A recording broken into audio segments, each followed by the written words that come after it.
Good morning, everyone. Good morning sir. Good morning.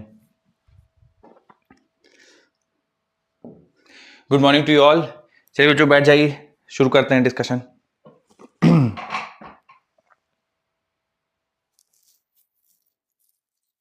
आइए। Good morning sir. Very good morning.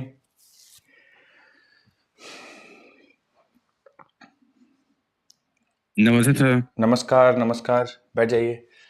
तो बच्चों last class में हम लोग ना मैग्नेटिक फोर्स निकाल रहे थे ऑन करंट कैरिंग वायर। तो अगर कोई current carrying wire magnetic field में रखी है तो उसमें कितना फोर्स लगेगा। Good morning. वो कैलकुलेट कर रहे थे, तो 2-3 रिजल्ट्स हम लोगों ने किए थे।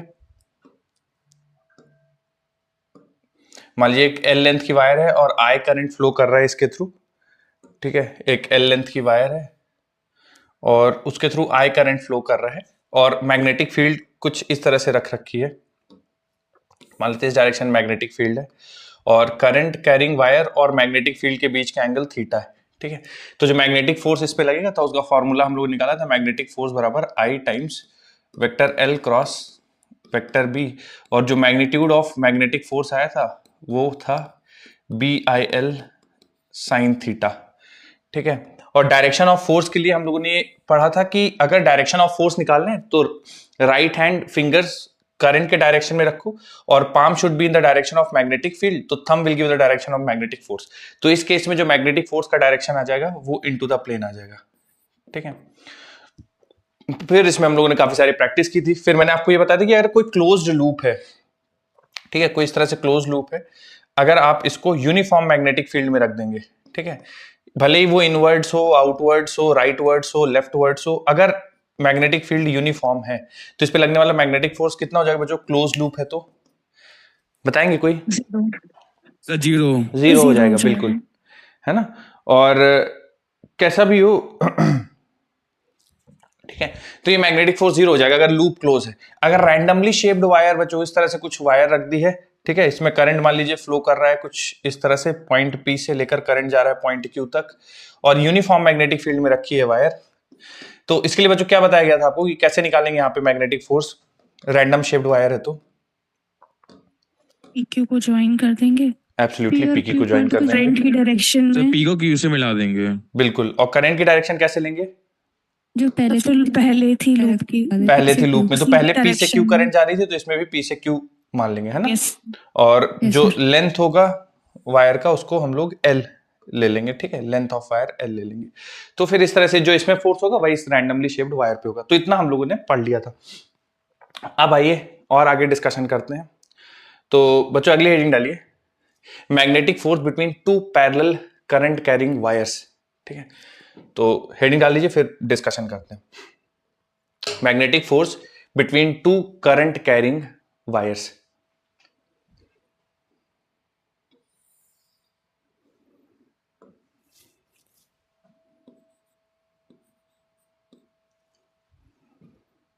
सो बैक स्लाइड लिखा नहीं था। नहीं वो लिखना नहीं, वो पिछली क्लास का रिवीजन कराया आपको मैंने, जो पिछली क्लास में पढ़ाया है बस उसका रिवीजन है ये आपका।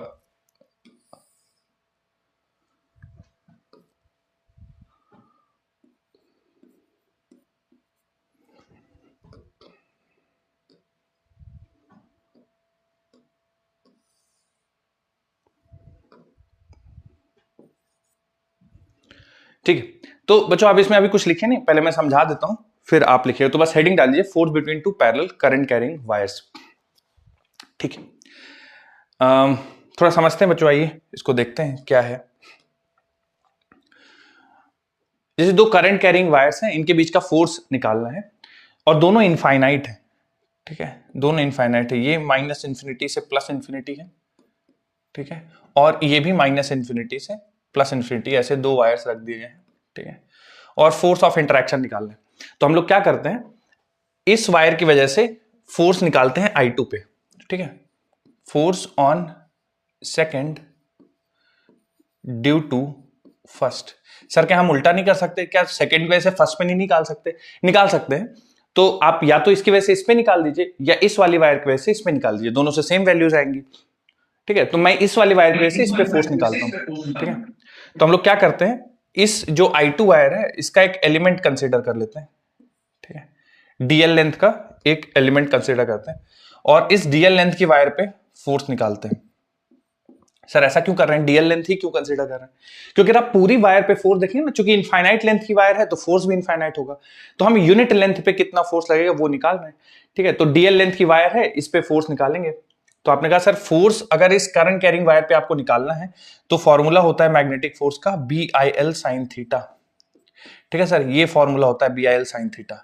तो जहां पे B है strength of magnetic field, I है इससे पास होने वाला करंट, तो मैंने कहा वो तो सवाल में दिया हुआ है I2, और लेंथ है इसकी DL, और फिर हमें एंगल रख देना पड़ेगा between current and magnetic field, ठीक है। तो चूंकि इस पे देखिए जो इस पे फोर्स निकाल रहे हैं ना, तो यहां पे मैग्नेटिक फील्ड निकालना पड़ेगा इस वाली वायर की वजह से।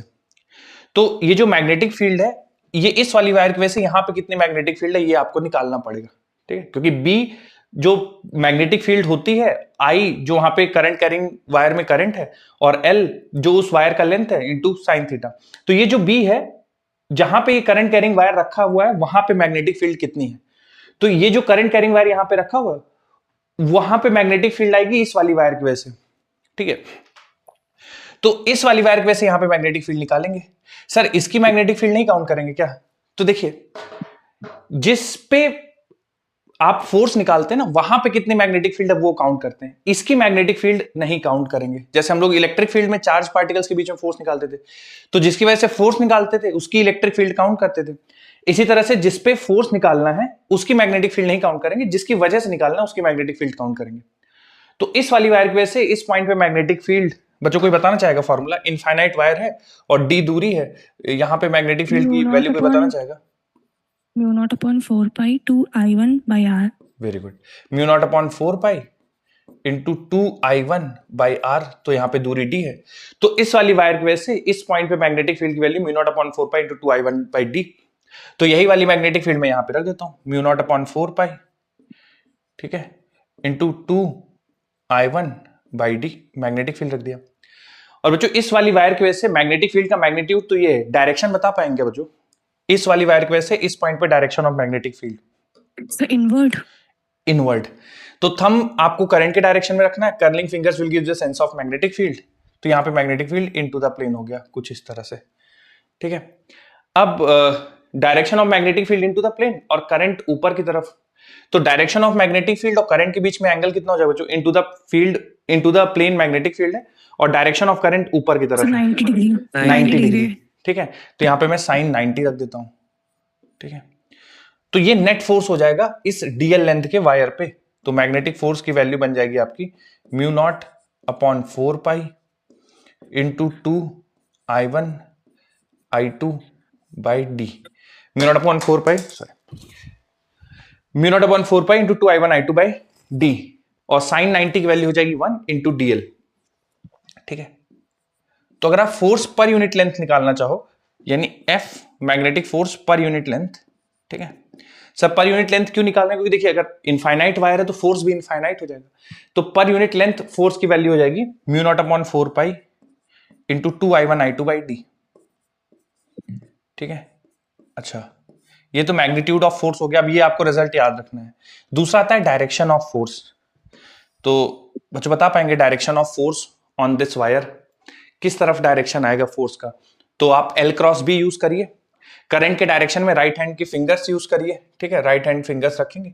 और मैग्नेटिक फील्ड चूंकि इनटू द प्लेन है तो palm must be pointing into the plane, तो थंब आ रहा है इस साइड, है ना, यानी कि इस वाली वायर पे जो मैग्नेटिक फोर्स लग रहा होगा वो इस डायरेक्शन में लग रहा होगा, है ना। तो देखो बच्चों अगर करंट की डायरेक्शन सेम है तो इस वाली वायर पे जो फोर्स लग रहा है वो टुवर्ड्स जिस वायर की वजह से फील्ड, जिस वायर की वजह से फोर्स निकाल रहे हैं उसकी तरफ लग रहा है ना।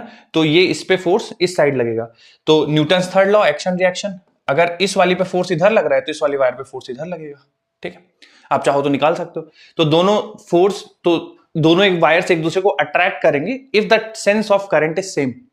तो अगर सेंस ऑफ करंट सेम है तो अट्रैक्शन होगा, और अगर सेंस ऑफ करंट ऑपोजिट है तो रिपल्शन होगा, ठीक है। और magnitude of force mu naught upon 4 pi into 2I1 I2 mu naught upon 4 pi into 2 upon D, जहां पे डी उनके बीच का सेपरेशन है। ये फोर्स पर यूनिट लेंथ आएगा, ठीक है। तो जब इसमें वैल्यू सब्स्टिट्यूट करके आप आंसर निकालेंगे ना, तो इसका यूनिट जो आएगा वो आएगा न्यूटन पर मीटर, ठीक है। तो मैं जैसे आपको बोल दूं कि इसके बताओ, इसके 2 मीटर लेंथ पे कितना फोर्स लगेगा, तो आप ये लिखेंगे और इंटू 2 मीटर हो जाएगा, तो वो टोटल फोर्स दे देगा, ठीक। तो ये फोर्स पर यूनिट लेंथ है। नोट करिए बच्चों, फिर सवाल करेंगे तो आपको और आइडिया लगेगा थोड़ा। पूरा डिस्कशन भूल जाएंगे, कोई दिक्कत नहीं है। इंपॉर्टेंट चीज, same sense current attraction, opposite sense current repulsion, और force per unit length 4 upon mu naught upon 4 pi into 2I1I2 by D.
बच्चों लिख लीजिएगा तो बताइएगा।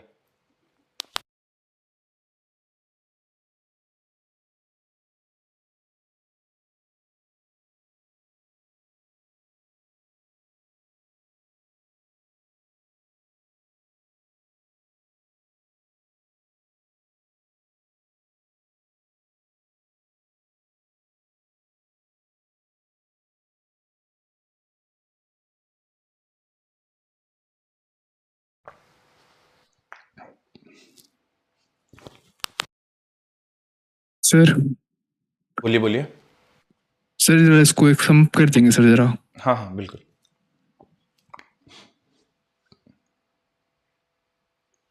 देखिए, हमें क्या करना है ना, इन दोनों वायर्स के बीच में मैग्नेटिक फोर्स निकालना है कि अगर दो करंट कैरिंग वायर हैं तो उनके बीच में लगने वाला मैग्नेटिक फोर्स कितना होगा। तो हम लोगों ने क्या किया कि magnetic force on a wire, इसका फॉर्मूला होता है magnetic force on a wire का BIL sin थीटा, ठीक है। मैग्नेटिक फोर्स ऑन वायर का फॉर्मूला है BIL sin थीटा। तो हमें मैग्नेटिक फील्ड चाहिए होगा, करंट चाहिए होगा, L होगा और थीटा। तो हमने इस वायर का जो दूसरी वायर उसका DL लेंथ ले लिया, तो L का जगह DL रख दिया। इसमें चूंकि करंट I2 पास हो रही तो I2 लिख दिया। और मैग्नेटिक फील्ड, इस करंट कैरिंग वायर जहां पे रखी है वहां पे मैग्नेटिक फील्ड की वैल्यू निकालनी। तो ये इनफाइनाइट वायर है, इस वायर की वजह से मैग्नेटिक फील्ड निकाला, तो mu naught upon 4 pi into 2I1 by D, वो वैल्यू रख दी। क्योंकि magnetic field into the plane है, करंट ऊपर की तरफ है, आप right hand thumb rule use करेंगे तो मैग्नेटिक फोर्स का डायरेक्शन आ जाएगा टुवर्ड्स लेफ्ट। तो मैग्नेटिक फोर्स का डायरेक्शन है इस डायरेक्शन में। चूंकि एक्शन रिएक्शन, तो इस वाले पे रिएक्शन इधर लगेगा, दोनों आपस में अट्रैक्ट करेंगे अगर सेंस ऑफ करंट सेम है। और फोर्स पर यूनिट लेंथ का जो वैल्यू आ जाएगा वो mu naught upon 4 pi into 2I1I2 by D. एक सवाल किया जाएगा बच्चों, अगर लिख ली हो आप सब तो। सर ये Yes, आई sir. टू अभी नहीं लिखा सर। डायरेक्शन एक बार फिर से बताना। बिल्कुल। देखिए, मैग्नेटिक फील्ड इस वाली वायर पे से इनटू द प्लेन है, और डायरेक्शन ऑफ फोर्स निकालना है ना इस वाली वायर पे, तो हम लोग right hand thumb rule use करेंगे। तो करंट की डायरेक्शन में फिंगर्स होनी चाहिए, क्योंकि जो फॉर्मूला बनता है फोर्स का, वो फोर्स का फॉर्मूला बनता है I times vector L cross vector B, ये फॉर्मूला बनता है, ठीक है। तो L वेक्टर की तरफ आपके राइट हैंड फिंगर्स होनी चाहिए और B वेक्टर की तरफ पाम होना चाहिए ना। तो thumb will give the direction of magnetic field. तो थंब लेफ्ट की तरफ हो रहा है, इसलिए डायरेक्शन लेफ्ट की तरफ है।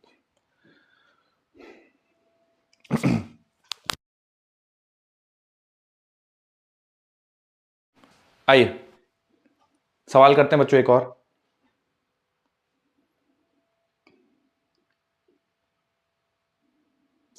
देखिए जरा ध्यान से करिएगा, है ना। सारी वैल्यूज आपको पता है, बस फॉर्मूला लगाना है और आंसर निकालना सर है। अभी नहीं हुआ था वो।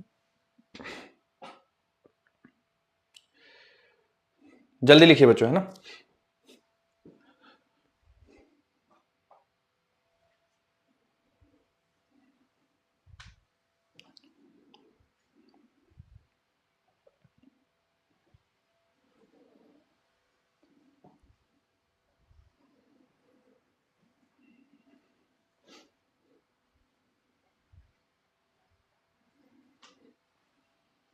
सर बोलिए। इस वाले क्वेश्चन में आपने मैग्नेटिक फील्ड की डायरेक्शन इनवर्ड मानी है? मानी नहीं है, इस वाले करंट की वजह से यहाँ पे मैग्नेटिक फील्ड निकाला है, तो इस वाले करंट की वजह से यहाँ पे मैग्नेटिक फील्ड होगा इनटू द प्लेन ना, क्योंकि ये करंट ऊपर Yes, जा रही है sir. तो। Okay sir. So means I2 वाले पे करंट की डायरेक्शन I1 की वजह से देखना है। राइट, क्योंकि हमें इस पे फोर्स निकालना है ना, तो ये किस मैग्नेटिक फील्ड में रखी हुई है वायर वो निकालना पड़ेगा। तो यहाँ पे जो मैग्नेटिक फील्ड होगी वो इस वाली वायर की वजह से होगी। जिस पे मैग्नेटिक फोर्स निकालते हैं उसकी वजह से मैग्नेटिक फील्ड को काउंट नहीं करते हैं। जैसे हम जिस चार्ज पे फोर्स निकालते हैं उसकी वजह से इलेक्ट्रिक फील्ड को नहीं काउंट करते, उस तरह से जिस पे फोर्स निकालना है उसकी वजह से मैग्नेटिक फील्ड को नहीं काउंट करते, वो जिस मैग्नेटिक फील्ड में रखी है वो काउंट करते हैं। तो जिस पे फोर्स निकालना है वहां पे मैग्नेटिक फील्ड कितनी है, तो इस पे फोर्स निकालना है, यहाँ पे मैग्नेटिक फील्ड कितनी है। अब यहाँ पे जो मैग्नेटिक फील्ड आएगी वो इस वाली वायर की वजह से आएगी, तो निकालना होगा। हो गया सर। ठीक, तो एक बार फिर से फॉर्मूला बहुत ज्यादा इंपॉर्टेंट है फोर्स पर यूनिट लेंथ का, और अगर सेम सेंस ऑफ करंट है attraction, opposite sense of current है रिपल्शन। आइए एक सवाल करते हैं, थोड़ा सा समझ में आएगा आपको।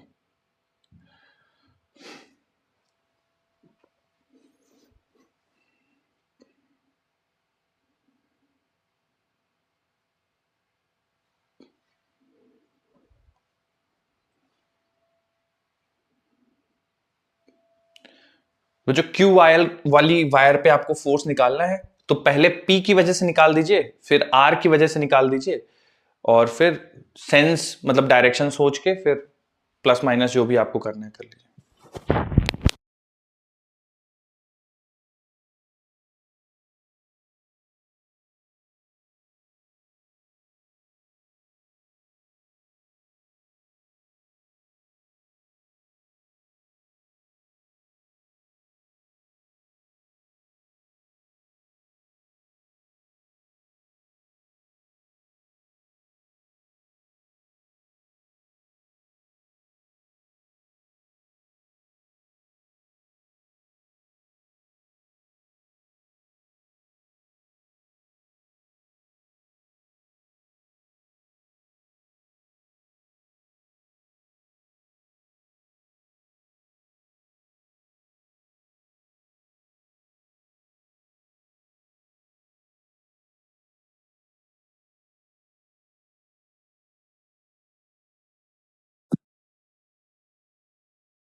आपकी आवाज नहीं आ रही। आवाज नहीं आ रही। अच्छा हाँ, ये कह रहा था कि जैसे जो Q पे जो फोर्स होगा due to P, it will be towards P। कारण क्या है कि दोनों सेम सेंस ऑफ करंट है ना, इसलिए अट्रैक्शन होगा। तो इस वाली वायर को P अट्रैक्ट करेगी, तो इसलिए इसकी तरफ होगा। और वैल्यू लिखोगे आप तो μ0/4 इंटू 2 I1 I2, तो I1 I2 upon separation between them 2। ठीक है, इतना। लेकिन बच्चों ये जो फोर्स है ना, ये पर यूनिट लेंथ है। सवाल में पूछा है कि 10 सेंटीमीटर ऑफ PQ पे कितना फोर्स लगेगा, तो ये तो 1 मीटर पे है फोर्स, तो 10 सेंटीमीटर पे कितना होगा, तो 0.1 कर देंगे, है ना, क्योंकि मीटर में है। इतना फोर्स लगेगा Q पे टुवर्ड्स लेफ्ट। ऐसे ही बच्चों आप R की वजह से लिखिए, है ना, और फिर नेट रिजल्ट ले लीजिए। तो मैं पहले फोर्स ड्यू टू P को कंप्लीट कर देता हूं।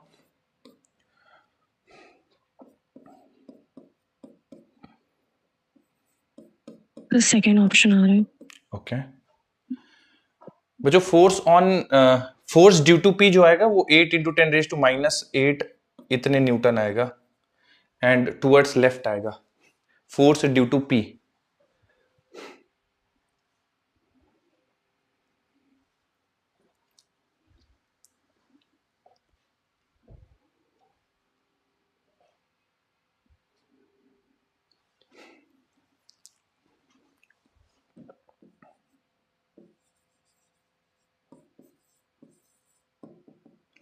बच्चों किसी ने निकाला है क्या force due to Q?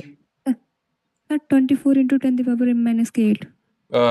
Sorry, force due to R, I am sorry, क्योंकि Q पे तो निकालना है, R की वजह से फोर्स। अच्छा बच्चों, आर की वजह से जो फोर्स होगा उसका डायरेक्शन कुछ इस तरह से दिखेगा। ऐसा क्यों बच्चों? आर की वजह से जो क्यू पे फोर्स लगेगा वो राइट की तरफ कैसे आ गया? तो लाइक सर लाइक चार्ज है, अट्रैक्शन होगा। एब्सोल्युटली, लाइक सेम डायरेक्शन हाँ है। सेम डायरेक्शन में करंट है तो अट्रैक्शन होगा। और फोर्स ड्यू टू आर आप लिखेंगे तो एक बार फिर से म्यू नॉट अपॉन 4 पाई, तो मैं वैल्यू लिख देता हूं डायरेक्ट 10⁻⁷ इंटू 2 I1 I2, तो 4 इंटू 6, ठीक है। 2 I1 I2 divide by separation 2 into इस पे 10 सेंटीमीटर पे निकालना है तो इंटू 10 सेंटीमीटर यानी 0.1, क्योंकि ये फोर्स पर यूनिट लेंथ का है तो 10 सेंटीमीटर यानी 0.1 से मल्टीप्लाई करना पड़ेगा। जो कैंसिल हो रहा है कैंसिल कर देते हैं, तो ये बन जाएगा बच्चों 24 into 24। 10 की पावर -8। आप लोग का भी यही आया था बच्चों, 24 into 10⁻⁸। Yes sir. Yes sir. अब Yes, दोनों sir. आ गए, नेट फोर्स निकालना है। तो बच्चों नेट फोर्स ये वाला 24 इंटू 10 के पावर -8 है और ये 8 इंटू 10 के पावर -8 है। तो नेट फोर्स किधर होगा इस पे क्यू पे? सर राइट वर्ड राइट की तरफ होगा, 24 - 8 16 के यस अराउंड। सर। बहुत बढ़िया, 16 इंटू 10 के पावर -8 टुवर्ड्स राइट, इतना फोर्स यस होगा। Sir, B second option. बिल्कुल 16 इंटू 10 -8 सेकेंड ऑप्शन हो जाएगा। बच्चों आप आया था, आप लोग का आंसर बताइए जल्दी से। Yes sir. यस सर, ये आया था।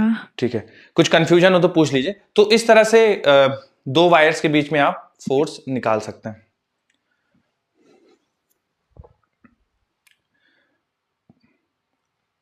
अगला एक ऐसा ही बच्चों सवाल और आपको कराता हूं, ठीक है? थोड़ा सा ध्यान से देखिएगा, करिएगा। ये देखिए बच्चों, इसमें वैसे थोड़ा सा एक और आप लोगों को बताना है कि ये देखिए क्लोज्ड लूप है, तो क्या इस पे नेट फोर्स 0 होगा या नेट फोर्स 0 नहीं होगा? क्या लगता है आपको? क्लोज लूप है, कोई आप में से बताना चाहे कि सर क्लोज 0 लूप है? होगा। होगा सर 0 होगा ओके।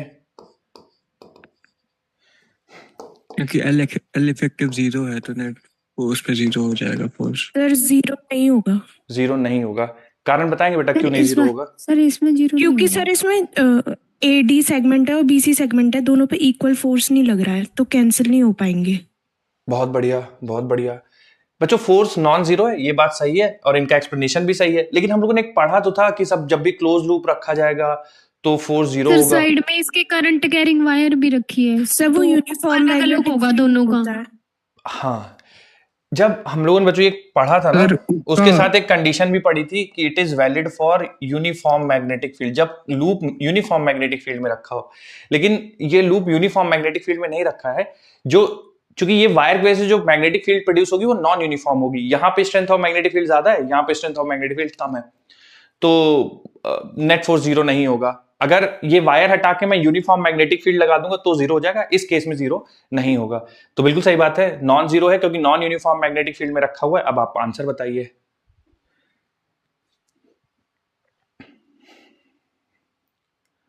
समय लीजिए बच्चों, कोई जल्दबाजी करने की जरूरत नहीं है, आराम से समय लीजिए और कैलकुलेट करके बताइए।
बच्चों देखिए, आप एडी और बीसी में ही मेनली फोर्स निकालिएगा, क्योंकि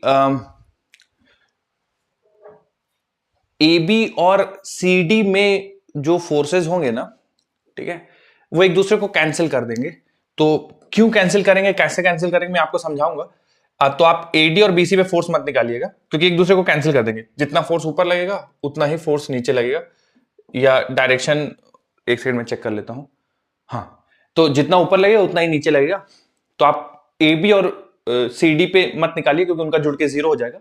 आप केवल ए डी और बी सी के बारे में सोचिए और आंसर बताइए। तो डी ऑप्शन आ रहा है। डी आ रहा है, ओके।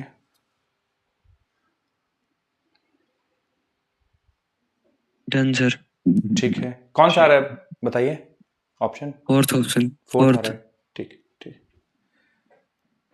अच्छा बच्चों, इसमें देखिए एक चीज और है कि मैग्नीट्यूड सबके सेम दिए हुए हैं ना, तो आपको बहुत ज्यादा मेहनत भी करने की जरूरत नहीं है, क्योंकि अच्छा नहीं, अलग अलग दिए हुए मैग्नीट्यूड, करना पड़ेगा बच्चों, है ना।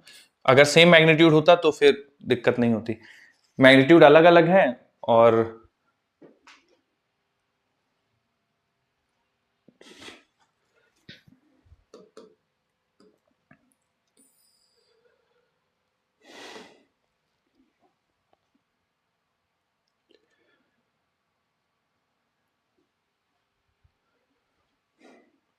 तो बच्चों अगर मैं फोर्स ऑन एडी निकालता हूं, देखिएगा मैच करते हैं, फिर अगर नहीं मैच करे तो बताइएगा।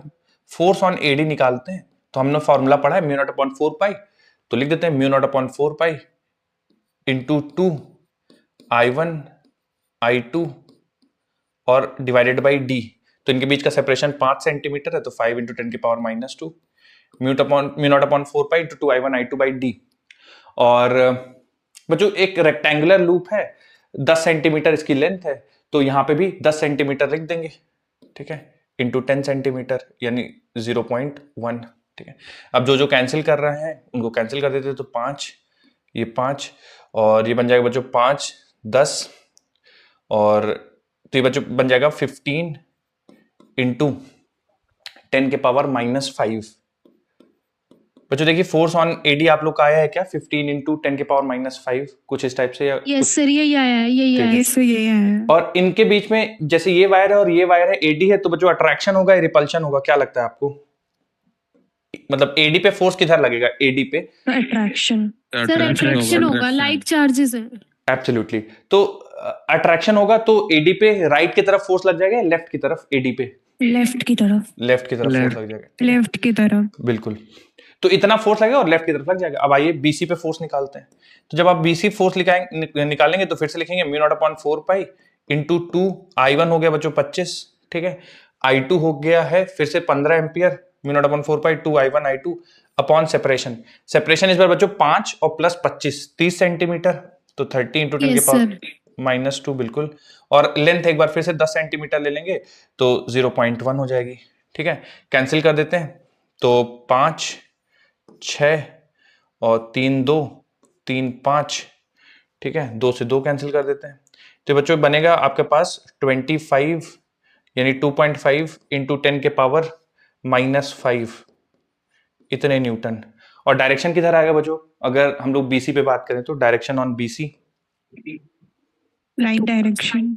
Sir right hand side. हाँ right ऑपोजिट side, सेंस है, repulsion रिपल्शन हो होगा, रिपल्शन होगा तो इस पे राइट Yes, की sir. साइड फोर्स लगेगा, ठीक है। तो राइट के साइड में फोर्स लगेगा, राइट के साइड में फोर्स लगेगा और उसकी वैल्यू इतनी होगी। तो आप देख पा रहे हैं बच्चों अट्रैक्शन वाला ज्यादा है, रिपल्शन वाला कम है, होना भी चाहिए, क्योंकि यहाँ पे इस वाली वायर का इन्फ्लुएंस ज्यादा होगा, यहाँ Strength पे ज्यादा है इन्फ्लुएंस कम होगा, magnetic field तो की। है ना। तो आप नेट फोर्स निकालेंगे तो जो एफ नेट की वैल्यू आ जाएगी 10 के पावर -5 और 15 में से 2.5 घटा देंगे तो बच्चों 12.5 बन जाएगा ना। तो 12.5 इंटू 10 के पावर -5 न्यूटन। और चूंकि ये वाला फोर्स डोमिनेट कर रहा है इसलिए नेट अट्रैक्शन लगेगा, तो अट्रैक्शन वाले ऑप्शन सही होंगे, रिपल्शन वाले गड़बड़ हो जाएंगे। मैग्नीट्यूड देख लेते हैं, 12.5 कौन सा मैच कर रहा है, 1.25 इंटू 10 के पावर -4। First option. बच्चों फर्स्ट वाला मैच कर रहा है ना, देखिए थोड़ा सा कैलकुलेशन। Yes sir. सर हाँ हाँ बोलिए। सर यहाँ बीसी पे सिर्फ और सिर्फ सोर्स फोर्स लगाएगा सर, ये जो ए बी ए डी वाली लाइन है वो नहीं लगाएगी। बढ़िया डाउट है। देखिए एक्चुअली देखिए जो इनफाइनाइट वायर होती है ना, ठीक है, तो हम लोग इसको इनफाइनाइट वायर की तरह ही ट्रीट कर रहे हैं, नहीं तो फिर ये वैलिड नहीं हो पाएगा फॉर्मूला, ठीक है। तो इनफाइनाइट वायर की जो स्ट्रेंथ ऑफ मैग्नेटिक फील्ड होगी वो बहुत ज्यादा होगी as compare to finite length, ठीक है। तो हम इसकी ही सोर्स वाले की ही मैग्नेटिक फील्ड काउंट करेंगे, ठीक है। आइडियली तो काउंट इसकी भी करना चाहिए, इसकी भी करना चाहिए, इसकी भी करना चाहिए जब इस पे फोर्स निकालना है, पर इन सब का कंट्रीब्यूशन बहुत कम होगा एज कंपेयर टू इसका, तो केवल इसकी फोर्स को ही काउंट कर लेंगे, ठीक है। Okay sir. चलिए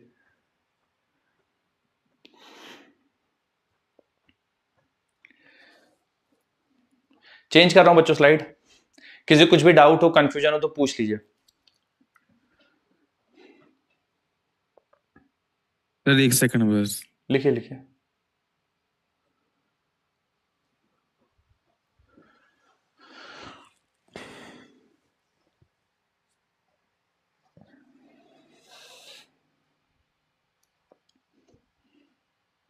डन सर। ठीक। Hello sir. हाँ बोलिए।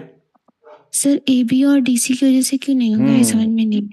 एबी और डीसी पे लगने वाला फोर्स एबी और डीसी की वजह से देखिए यहाँ पे नहीं निकालेंगे क्योंकि इनकी मैग्नेटिक फील्ड बहुत कम होगी, इसकी सबसे ज्यादा होगी, तो आप इन पे निकालेंगे। आपका एक सवाल और हो सकता है कि सर एबी और डीसी पे हम लोगों ने क्यों नहीं काउंट किया फोर्स, केवल इसकी और इस पे फोर्स क्यों काउंट किया है? ये भी तो वायर्स हैं, इसकी वजह से इस पे भी फोर्स काउंट करना चाहिए, इसकी वजह से इस पे भी फोर्स काउंट करना चाहिए। तो देखिए ध्यान रखिएगा, आप अगर इस वाले वायर पे मैग्नेटिक, तो हम लोगों ने जो फॉर्मूला पढ़ा है पहली बात समझिए पैरेलल वायर्स के लिए पढ़ा है, मतलब जब वायर्स पैरेलल रखी हो तब ये वाला फॉर्मूला वैलिड है। तो क्या सर इस पे और इस पे फोर्स नहीं लगेगा? लगेगा, लेकिन ये दोनों एक दूसरे को कैंसिल कर देंगे। सर रीजन क्या है, मैं समझाता हूं। मान लीजिए आप ये x दूरी पे एक वायर ले लीजिए, x दूरी पे एक एलिमेंट ले लीजिए इसका, ठीक है, dx, और इसका भी x दूरी पे एक dx एलिमेंट ले लीजिए, ठीक है। क्योंकि करंट दोनों में सेम फ्लो कर रही है 15 एम्पियर, तो इस वाले एलिमेंट से भी 15 एम्पियर फ्लो करेगी, इस वाले एलिमेंट से भी 15 एम्पियर फ्लो करेगी, ठीक है। क्योंकि दोनों की दूरी मैंने सेम ली है, x ली है, तो यहां पे जो मैग्नेटिक फील्ड होगी वही यहां पे मैग्नेटिक फील्ड होगी। तो दोनों एलिमेंट पे इसकी मैग्नेटिक फील्ड की वजह से लगने वाले फोर्सेस बराबर होंगे, क्योंकि दूरी बराबर है और करंट भी सेम जा रही है और लेंथ भी मैंने सेम लिया है, ठीक है। तो इस वाली वायर की वजह से इन दोनों वायर्स पे लगने वाले फोर्सेस बराबर होंगे, ठीक है। और डायरेक्शन किधर होगा, तो इस पे अपवर्ड्स होगा डायरेक्शन, इस पे डाउनवर्ड होगा। सर कैसे पता? तो देखिए इसमें करंट फ्लो कर रहा है टुवर्ड्स राइट, और इसकी वजह से जो मैग्नेटिक फील्ड है वो इनटू द प्लेन है, ठीक है। तो राइट हैंड थंब रूल लगाएंगे, एल वेक्टर इधर है, मैग्नेटिक फील्ड इस वायर की वजह से अंदर है, तो इस पे फोर्स ऊपर की तरफ। इसी तरह से इस एलिमेंट पे आप सोचेंगे तो इस वाले वायर की वजह से magnetic field into the plane है, ठीक है, और करंट की डायरेक्शन इधर है, तो आपको राइट हैंड फिंगर्स इधर रखनी होगी और पाम को मैग्नेटिक फील्ड के डायरेक्शन में, तो थंब नीचे की तरफ। तो इस वाले एलिमेंट पे ऊपर, इस वाले एलिमेंट पे नीचे। ऐसे ही आप कोई भी एलिमेंट इस वायर पे ले लीजिए, तो जितना इस एलिमेंट पे फोर्स ऊपर होगा उतना ही उसके ऑपोजिट एलिमेंट पे नीचे होगा। तो हर एलिमेंट एक दूसरे अपने ऊपर वाले एलिमेंट को कैंसिल कर देगा। इसलिए AB पे जितना फोर्स लग रहा होगा ऊपर की तरफ, CD पे उतना ही लग रहा होगा नीचे की तरफ, तो एक दूसरे को कैंसिल कर देंगे। पर अगर आप मुझसे पूछें कि सर इंडिविजुअल इस पे फोर्स लग रहा होगा क्या, हाँ, तो इंडिविजुअल फोर्स लग रहा होगा, ठीक है। पर हमें निकालना नहीं, उसका थोड़ा इंटीग्रेशन करना पड़ेगा, क्योंकि एलिमेंट x दूरी पे लेना पड़ेगा, फिर उसको इंटीग्रेट करके निकालना पड़ेगा, तो हमारे लिए यूजफुल नहीं है, इसलिए मैं नहीं बता रहा हूं आपको। बाकी ऊपर फोर्स लगेगा, इस पे नीचे लगेगा, एक दूसरे को कैंसिल कर देंगे। ये दोनों एक दूसरे को कैंसिल नहीं कर पाएंगे, तो इसकी वजह से नेट फोर्स आ जाएगा। Okay sir. एक और बच्चों थोड़ा सा देखिए, एक सवाल आप लोगों से पूछता हूं, बताइएगा। मान लीजिए बच्चों दो वायर है, ठीक है, उनमें से एक वायर को मैंने फिक्स कर दिया, ठीक है, दोनों इनफाइनाइट वायर है, ये वायर को फिक्स कर दिया है, ठीक है। इसमें करंट कुछ फ्लो कर रहा है I1, ठीक है, और एक दूसरी वायर है बच्चों जो इससे कुछ मान लीजिए h दूरी पे रखी हुई है, ठीक है, इससे कुछ h दूरी पे वायर रखी हुई है, और बच्चों एक ग्रेविटी है ना, इसके पास कुछ मास m है, ठीक है, इस वायर के पास मास कुछ m है, ठीक है। तो मुझे बताइए बच्चों कि जो ऊपर वाली वायर है उसमें सेंस ऑफ करंट किस तरह से ले कि ये इक्विलिब्रियम में रहे। हम चाहते हैं कि इक्विलिब्रियम में रहे, तो आप मुझे बताइए कि इसमें सेंस ऑफ करंट कैसे फ्लो कराएं ऊपर वाली वायर में। Opposite to I1। Opposite to I1, opposite to left side. Left side, okay. Explain करना चाहेंगे बच्चों कैसे ये, मतलब आप कैसे Yes, डिसाइड sir. कर रहे हैं क्यों ऐसा हो रहा है? सर जैसे ग्रेविटेशनल फोर्स नीचे लगेगा, तो हमें एब्सोल्युटली चाहिए कि ऊपर लगे फोर्स ताकि वो बैलेंस्ड रहे सही बात ऊपर है, वाला वायर। सही बात तो है। फिर रिपल्सिव फोर्स हो जाएगा दोनों के बीच में, वो दोनों ऊपर के लग बीच में जाएगा। रिपल्सिव होना जी। चाहिए। रिपल्सिव तभी हो पाएगा जब सेंस ऑफ करंट ऑपोजिट होंगी, तो बिल्कुल सही है, I2 इधर लगेगा, बिल्कुल सही है, ठीक है। तो ये इक्विलिब्रियम में रहेगा। अब जो थोड़ा सोच के बताइएगा, ये जो इक्विलिब्रियम आपने डिसाइड किया है, ये किस टाइप का रहेगा? स्टेबल रहेगा या अनस्टेबल रहेगा? कर सकते हैं आप लोग, सोचेंगे। जैसे आप लोगों ने ये बता दिया सही, इसको भी बता लेंगे।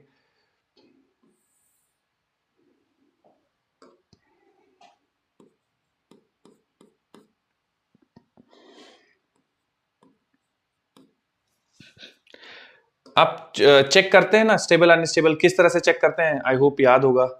नहीं याद है तो मतलब अगर आप डिस्प्लेस कर दें, डिस्प्लेस करने के बाद भी अगर वो सेम पोजीशन में आने की कोशिश करे तो स्टेबल है, नहीं तो अनस्टेबल है। Sir unstable. Unstable, okay. चलिए बच्चों सोचते हैं थोड़ा सा, और अगला वाला सवाल फिर आप लोग सोचेंगे। मान लीजिए बच्चों देखिए, हमें स्टेबिलिटी मतलब स्टेबल इक्विलिब्रियम अनस्टेबल इक्विलिब्रियम में चेक करना है, तो हमें ये पता होना चाहिए कि जब इसको डिस्प्लेस करेंगे तो वापस आने की टेंडेंसी रखता है कि नहीं, ठीक है। तो मान लीजिए बच्चों मैंने इसको थोड़ा सा डिस्प्लेस करा नीचे की तरफ, ठीक है, तो इस पे लगने वाला ग्रेविटेशनल फोर्स बच्चों बदलेगा या ग्रेविटेशनल फोर्स नहीं बदलेगा? क्या लगता है आपको?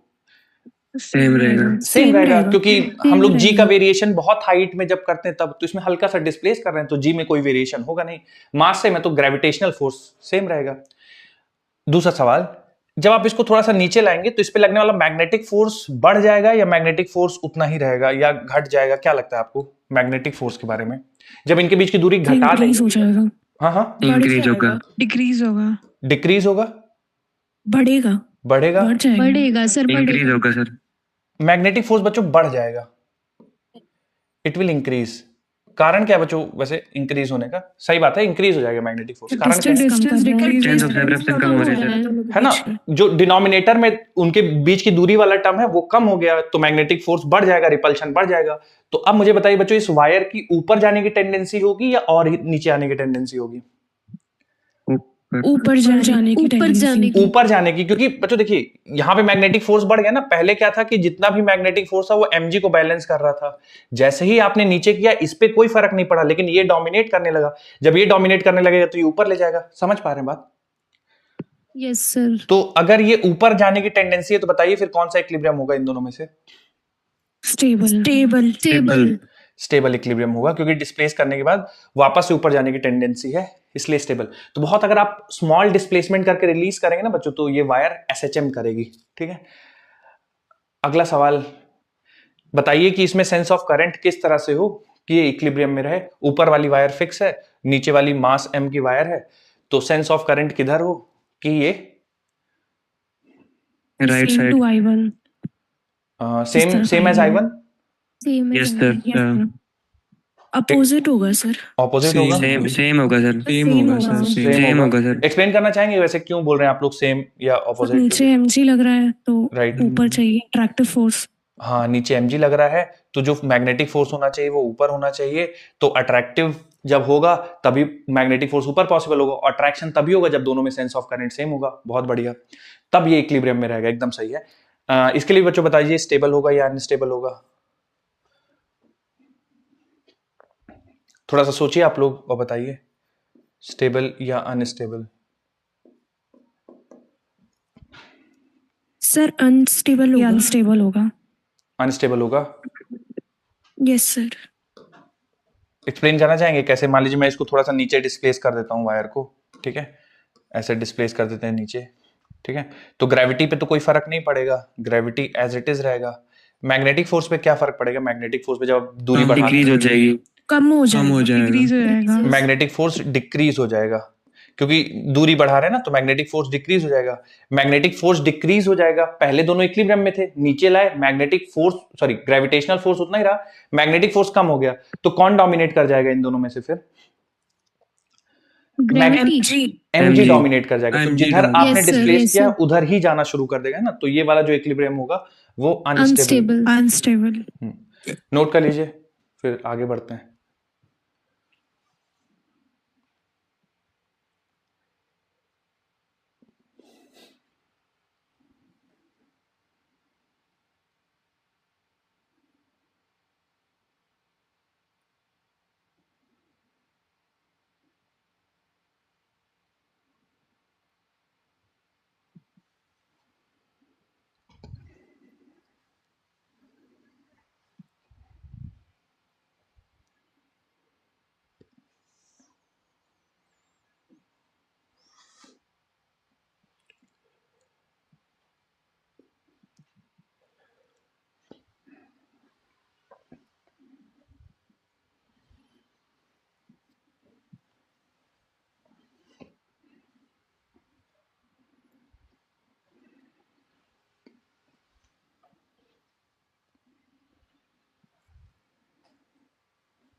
बस चेंज करूं क्या स्लाइड?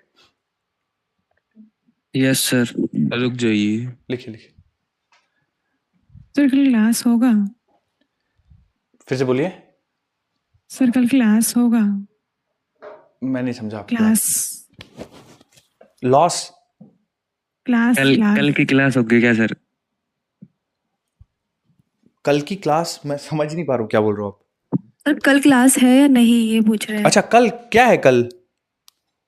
अच्छा कल मकर संक्रांति, इसके लिए यस कल सर। तो है, शेड्यूल में तो है क्लास, है ना? ऐसा बाद में कैंसिल होगा तो पता नहीं, पर है अभी तो है क्लास।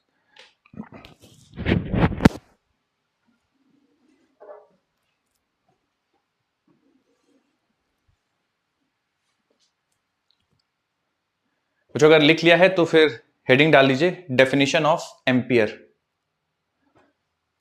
सर ये समझ नहीं आया कि फोर्स बढ़ रहा है तो स्टेबल हो रहा और फोर्स घट रहा है तो अनस्टेबल, कैसे सर? ठीक है ठीक है बच्चों, आप में से कोई लेना चाहेंगे अपॉर्चुनिटी समझाने के लिए कि जब हम ऊपर वाली वायर को नीचे कर रहे हैं तो स्टेबल इक्विलिब्रियम है, और नीचे वाले वायर को जब नीचे ले जा रहे हैं तो अनस्टेबल इक्विलिब्रियम है। कोई समझाना चाहेगा बच्चों? अगर पहले वाले सर जो पहले वाले वायर में ना बेसिकली जहाँ आप लोग नीचे कर रहे हैं उधर साइड mg भी लग रहा है सर, इसके लिए सर वो स्टेबल इक्विलिब्रियम में आ जाएगा सर, फोर्स भी उधर ही लग रहा है। ओके, और दूसरे वाले वायर में सर दोनों अपोजिट हो जा रहा है तो इसकी वजह से सर अनस्टेबल हो जा रहा है सर। ओके, और कोई ये सर समझाना चाहेगा पहले बच्चों? वाले सर पहले वाले में जो ऊपर मतलब कि नीचे मैग्नेट mg लग रहा है और ऊपर मैग्नेटिक फोर्स लग रहा है, तो दोनों एक दूसरे को बैलेंस कर दे रहे हैं, ठीक है, तो वो अपनी पोजीशन वापस रीगेन कर ले रहा है। ओके, और जो यहाँ तो स्टेबल हो गया, और नीचे वाले में मैग्नेटिक फोर्स कम हो जा रहा है और mg ज्यादा हो जा रहा है, जिसकी वजह से मैग्नेटिक फोर्स वीक पड़ जा रहा है और मैग्नेट वो mg की वजह से नीचे आ जा रहा है, ठीक तो अनस्टेबल हो गया, अपनी पोजीशन पे वापस नहीं जा पा रहा है। ठीक। चलिए मैं थोड़ा सा इसमें और मदद करता हूँ। मान लीजिए कि ना दोनों बैलेंस करना है, देखिए यहाँ पे इक्विलिब्रियम पोजीशन है, दोनों बैलेंस करना है, ये भी 10 न्यूटन है और ये भी 10 न्यूटन है, एग्जांपल के तौर पे ले लेते हैं, ठीक है, 10 न्यूटन है। जब आप इसको आप नीचे लाते हैं तो देखिए mg में कोई फर्क नहीं पड़ेगा, क्योंकि थोड़ा सा आप चेंज करेंगे हाइट तो g पे कोई फर्क नहीं पड़ेगा, मास भी सेम है, तो ये 10 न्यूटन मेंटेन रहा। लेकिन जैसे ही आप इसको नीचे करेंगे दोनों के बीच की दूरी घट जाएगी और मैग्नेटिक फोर्स बढ़ जाएगा। मैग्नेटिक फोर्स बढ़ के हो सकता है 12 न्यूटन हो जाए, 13 न्यूटन हो जाए, 11 न्यूटन हो जाएगा, पर पहले से कुछ बढ़ जाएगा। तो जब पहले से बढ़ गया, ये 10 है ये 12 है, तो ये डोमिनेट करेगा तो इसको वापस ऊपर ले जाएगा। तो जब भी आप वायर को डिस्प्लेस करो या किसी चीज को डिस्प्लेस करो, उसकी वापस जाने की टेंडेंसी है, तो स्टेबल इक्विलिब्रियम है। यहाँ पे देखिए, यहाँ पे दोनों 10 न्यूटन थे, ठीक है। फिर आपने क्या किया, इसको नीचे लाया, जैसे ही नीचे लाया इनके बीच की दूरी बढ़ गई तो मैग्नेटिक फोर्स घट गया। अच्छा, ग्रेविटी पे कोई फर्क नहीं पड़ेगा फिर से, और ये घट गया, घट के कुछ 8 न्यूटन हो गया होगा, 9 न्यूटन हो गया होगा, है ना, 10 से कुछ घट गया होगा, तो घट गया, ये 10 है ये 8 है, तो ये डोमिनेट करेगा तो नीचे ही वायर चलती चली जाएगी। तो जब आप इसको डिस्प्लेस करेंगे तो ये नीचे ही चलती चली जाएगी, जब इसको डिस्प्लेस करेंगे तो ऊपर वाला फोर्स डोमिनेट करेगा, वापस से ऊपर ले जाएगा, तो स्टेबल इक्विलिब्रियम, ये अनस्टेबल इक्विलिब्रियम। आइए अगली हेडिंग, डेफिनेशन ऑफ एम्पियर। बच्चों ये थोड़ा सा इंपॉर्टेंट है, एक बार देखेंगे इसको, है ना। ऐसी कोई नई चीज नहीं है जो आपको नहीं पता है, पर इसको मेंशन है और कई बार सवालों में पूछ लिया जाता है, तो आप थोड़ा सा देख लीजिए इसको। डेफिनेशन ऑफ एम्पियर की कब बोलेंगे कि 1 एम्पियर फोर्स फ्लो कर रहा है, मतलब 1 एम्पियर करंट फ्लो कर रही है वायर में, कब बोलेंगे? तो आप 2 वायर ले लीजिए, करंट कैरिंग वायर, और दोनों को 1 मीटर की दूरी पर रख दीजिए, ठीक है। और मान लीजिए कि दोनों में 1 एम्पियर करंट फ्लो कर रहा है, ठीक है। तो इसके बीच में फोर्स निकालेंगे तो कैसे लिखेंगे? आप लिखेंगे mu naught upon 4 pi into 2 I1 I2 by R। ये फोर्स पर यूनिट लेंथ आ जाएगा वायर्स के बीच में, ठीक है। तो अब मान लीजिए मैं इसका 1 मीटर ले लूं या इसका 1 मीटर ले लूं, यानी लेंथ का वैल्यू भी 1 मीटर ले लेता हूं, ठीक है। लेंथ का वैल्यू भी 1 मीटर, तो ये डीएल 1 मीटर उधर मल्टीप्लाई होगा, तो देखिए सब कुछ मल्टीप्लाई करेंगे तो आ जाएगा 2 × 10⁻⁷ न्यूटन, इतना फोर्स आ जाएगा, ठीक है। तो देखिए अब एम्पियर कैसे डिफाइन किया गया, बोला गया कि 2 करंट कैरिंग वायर ले लीजिए, उनके बीच की दूरी 1 मीटर रख दीजिए, और दोनों में से किसी भी एक वायर के 1 मीटर में अगर 2 × 10⁻⁷ न्यूटन फोर्स लग रहा है, इसका मतलब दोनों वायर से पास होने वाला जो करंट का वैल्यू है वो 1 एम्पियर है, ठीक है। तो 1 एम्पियर कैसे डिफाइन कर रहे हैं? 2 वायर्स जिनकी बीच की दूरी 1 मीटर है, उनमें सेम करंट फ्लो कराया गया, और किसी भी वायर के 1 मीटर के लेंथ में अगर फोर्स का वैल्यू 2 × 10⁻⁷ न्यूटन है, तो दोनों में फ्लो करने वाला करंट 1 एम्पियर है, ऐसे डिफाइंड है एम्पियर। तो वही लिखा हो बच्चों, ampere is the current which when passed through each of the two parallel infinite long straight conductors placed in free space at a distance of 1 meter from each other produces force between them of 2 into 10 raised to minus 7 newton per metre, है ना। तो हम लोग बोलेंगे दोनों से पास होने वाले करंट का वैल्यू 1 एम्पियर है, ठीक है। तो कुछ इस तरह से 1 एम्पियर डिफाइन किया गया। तो कुल मिला के बच्चों जितनी भी चीजें हैं सबको 1 ले लेना है, तो फोर्स आ जाएगा 2 इंटू 10 की पावर माइनस 7 न्यूटन। तो अगर दो इनफाइनाइट वायर्स हैं, आप उनमें इक्वल करंट पास करते हैं और उनमें दोनों में से किसी भी एक वायर पे 1 मीटर लेंथ पे 2 इंटू 10 की पावर माइनस 7 न्यूटन फोर्स लग रहा है, तो उनसे पास होने वाले करंट का वैल्यू 1 एम्पियर होगा, ठीक है। तो ये बहुत कॉम्प्लिकेटेड से डेफिनेशन लिखी हुई है, मैं इसको थोड़ा सा बच्चों सिंपल फॉर्म में आपको लिखवा देता हूं। लिखिए, फिर आप डायग्राम ड्रॉ कर लीजिएगा और कैलकुलेशन कर लीजिएगा। लिखिए, if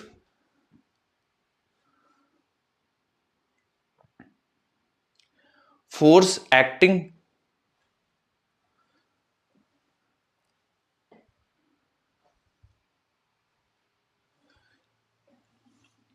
if force acting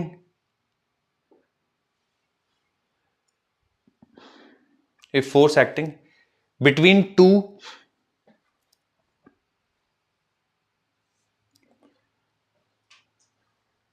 if force acting between two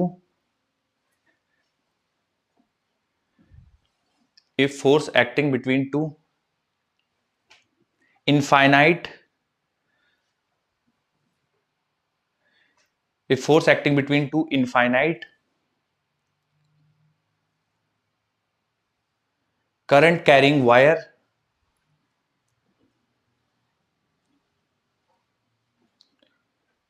if force acting between two infinite current carrying wire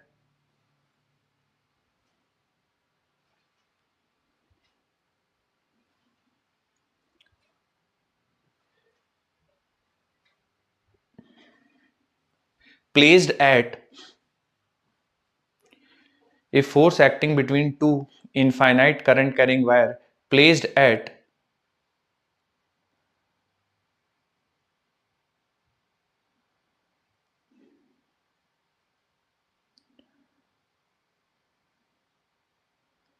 1 meter if force acting between two current carrying wire placed at 1 meter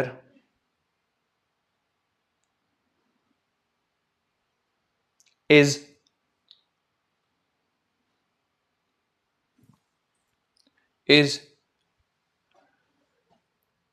2 into 10 raised to minus 7 Newton per meter is 2 into 10 raised to minus 7 Newton per meter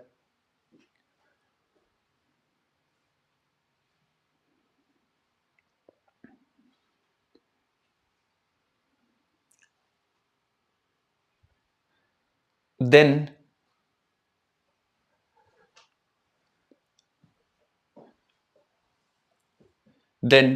current in the wire is 1 ampere. Then current in the wire is 1 ampere.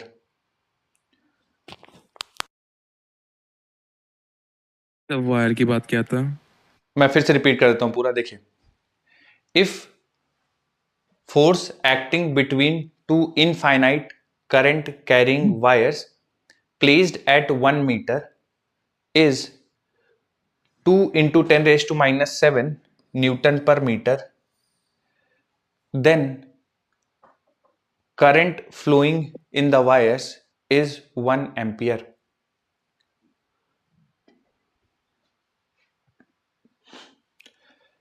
मतलब जो मैंने लिखा है उसका sense यही बच्चों, दो infinite current carrying wire हैं, उनके बीच में लगने वाला फोर्स अगर 2 into 10 raise to minus 7 newton per metre है और वायर 1 मीटर की दूरी पर रखी हुई है, इसका मतलब उनमें पास होने वाला जो करंट है वो 1 एम्पियर है।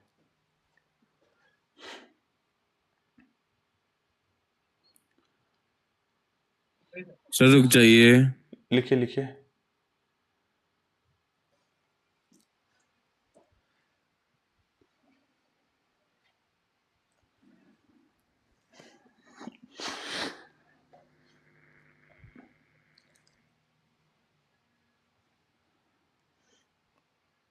बच्चों अगली हेडिंग डाल लीजिए, मैग्नेटिक डाइपोल मोमेंट। अगली हेडिंग डाल लीजिए, मैग्नेटिक डाइपोल मोमेंट।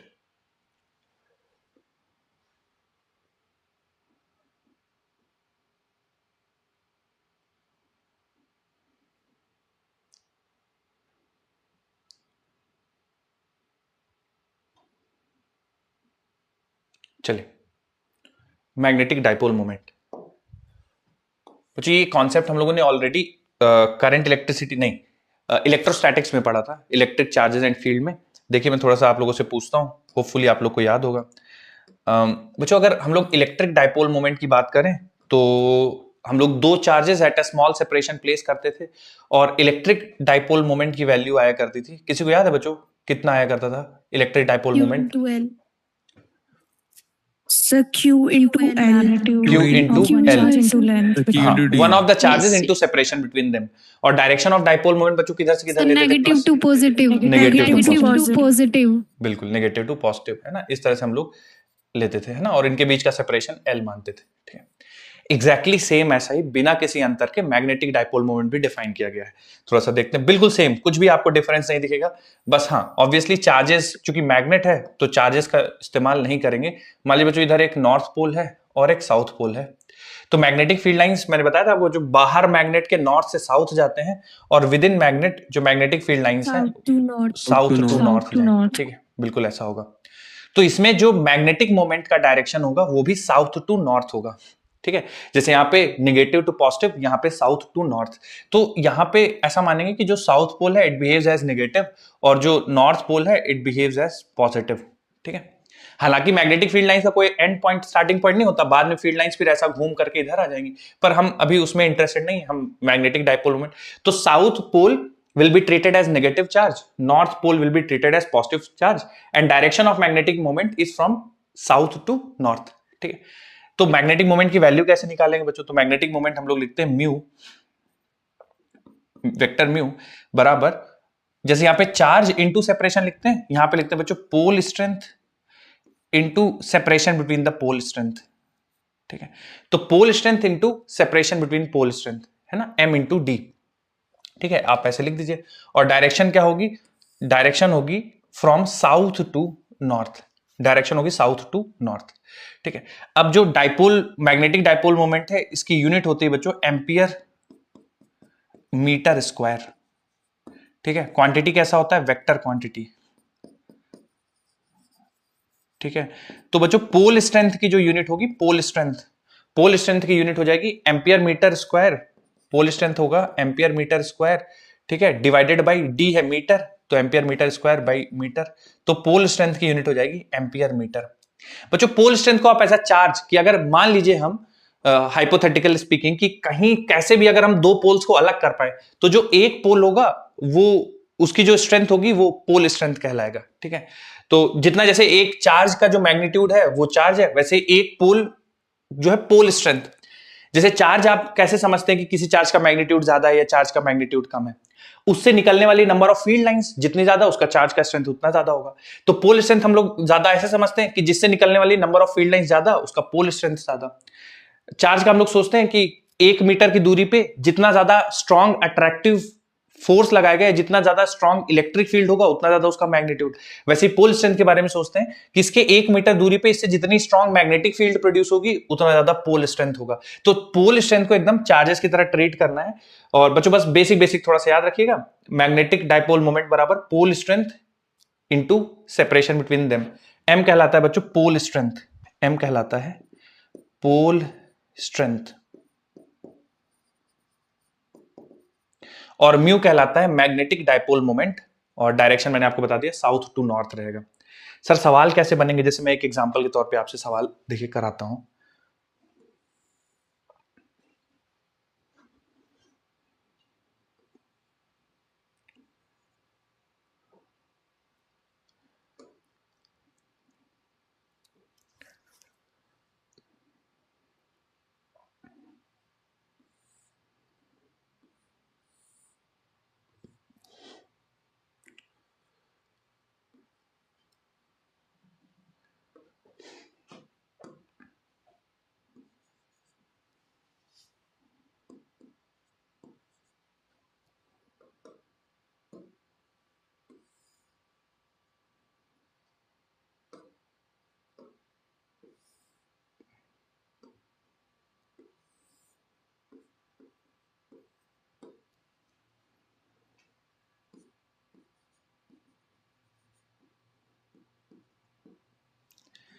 ठीक है, थोड़ा सा बच्चों ये हो सकता है आपको थोड़ा सा ऑड लग रहा हो कि सर ये पोल स्ट्रेंथ कैसे आ गया अचानक से।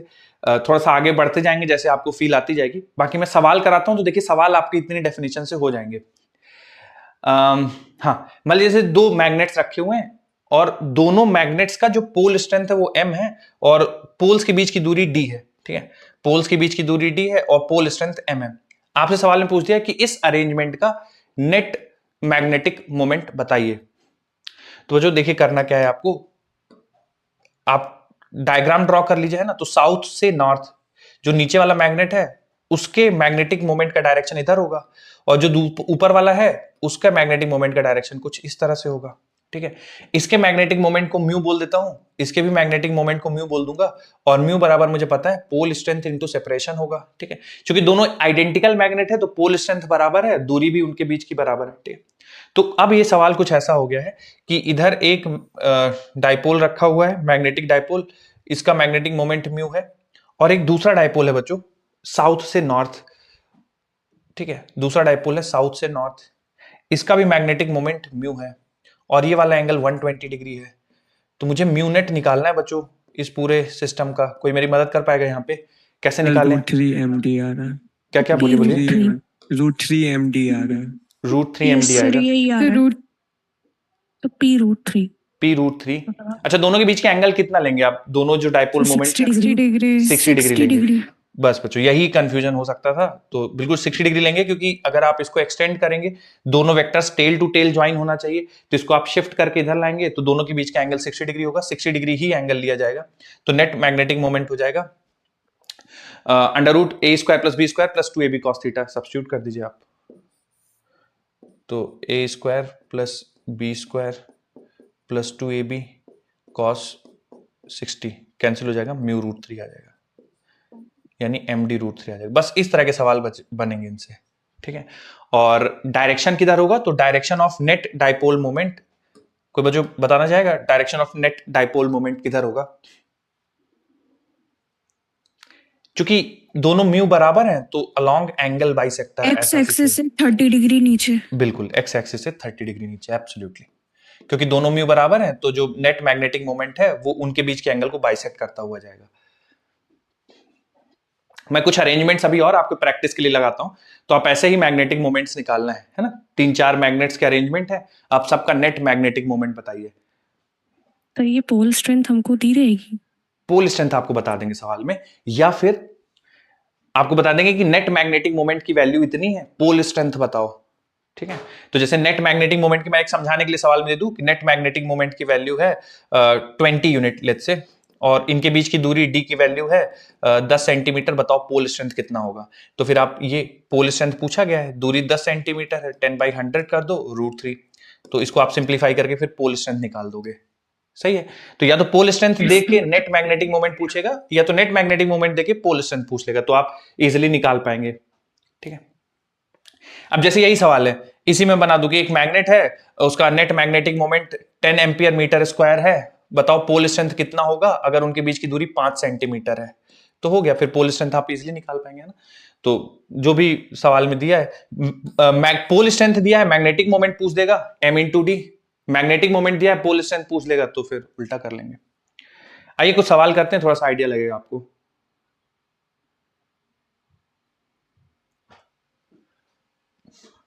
बच्चों इन्होंने मैग्नेटिक मोमेंट्स को m से दिखाया है, तो आप परेशान मत होइएगा, है ना। मैंने म्यू लिख दिया, आप m इसमें दिखाया तो m के टर्म्स में ही आंसर करिएगा। Find net magnetic moment of the system. Options नहीं बच्चों, हर एक के लिए आपको सॉल्व करना पड़ेगा। तो पहले वाले के लिए जो आंसर है वो बता दीजिएगा, फिर दूसरे वाले के लिए, बी के लिए, फिर सी के लिए और फिर डी के लिए, ऐसे ही।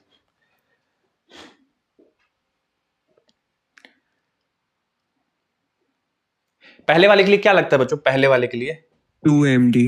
ये 2 सर 2 MD। 2 MD। ओके, देखिए south to north, south to north. ठीक है, दोनों मैग्नेट्स एग्जैक्टली सेम रखे हैं, ऊपर वाले के मैग्नेटिक मोमेंट को m बोला है, दूसरे वाले के मैग्नेटिक मोमेंट को m बोला है। मैग्नेटिक मोमेंट को ही m बोल दिया, मैंने मैग्नेटिक मोमेंट को म्यू बोला है और पोल स्ट्रेंथ को स्मॉल m, इन्होंने बोल दिया मैग्नेटिक मोमेंट m ही है। तो जो आंसर आ जाएगा बच्चों, इसका आंसर वो आएगा 2m। कंफ्यूजन तो नहीं बच्चों, बोलिए ठीक है? No sir. No sir. दूसरे वाले का आंसर बता दीजिए फिर। Zero zero zero zero zero आएगा क्योंकि ये साउथ टू नॉर्थ और ये south to north same magnetic moment है, ऑपोजिट डायरेक्शन, कैंसिल कर देगा, आंसर जीरो आ जाएगा। अच्छा, तीसरे का 2 है। थर्ड वाले में root M2 mu root two m root two आएगा। इसका देखिए बच्चों, साउथ टू नॉर्थ और ये साउथ टू नॉर्थ मैग्नेटिक मोमेंट, दोनों की वैल्यू सेम है और एंगल 90 डिग्री है, तो ये बच्चों m रूट टू आ जाएगा। और नेट मैग्नेटिक मोमेंट का डायरेक्शन ऐसा, ठीक है, m रूट टू। अब अगला वाला बता दीजिए तो। एम आएगा, एम आ रहा है। m आएगा, okay. Yes sir. South to north और ये भी साउथ टू नॉर्थ, ठीक है। और दोनों के बीच का एंगल कितना लेंगे बच्चों? 60 लेंगे, 120 120 लेंगे, 120। बिल्कुल। तो नेट मैग्नेटिक मोमेंट, ठीक है। तो बच्चों अब चूंकि मैग्नेटिक मोमेंट्स की वैल्यू बराबर है और इनके बीच में एंगल पता है, तो 2m और cos थीटा बाई 2, तो cos 120 बाई 2 है ना। जब बराबर होते हैं तो हम लोग नेट मैग्नेटिक मतलब नेट वेक्टर ऐसे लिखते हैं, resultant 2a cos theta by 2, तो यहां से 2m और cos 120 cos 60, तो आंसर आ जाएगा m, ठीक है। तो इस तरह के सवाल आएंगे बच्चों, कर पाएंगे आप? बोलिए। Yes yes sir. सर। ठीक,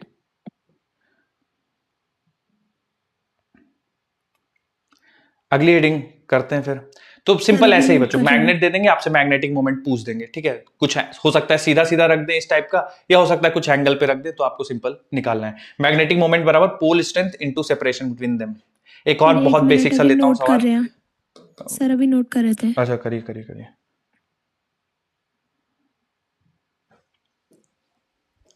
एक और सवाल लूंगा बच्चों, इसमें बहुत बेसिक सा सिंपल फॉर्मूला बेस्ड, बस प्रैक्टिस के लिए।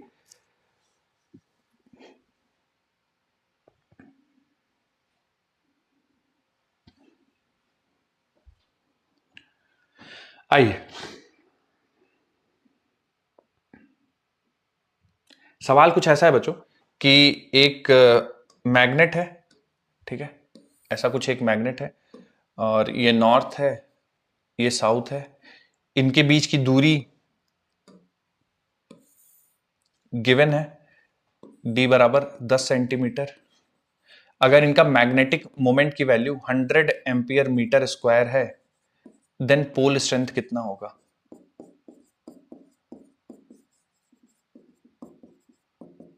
बहुत बेसिक सा सवाल बच्चों, जल्दी से बता दीजिए आंसर, गड़बड़ नहीं करिएगा। दोनों के बीच की दूरी दी हुई है और मैग्नेटिक मोमेंट दिया हुआ है, पोल स्ट्रेंथ पूछ दिया गया है।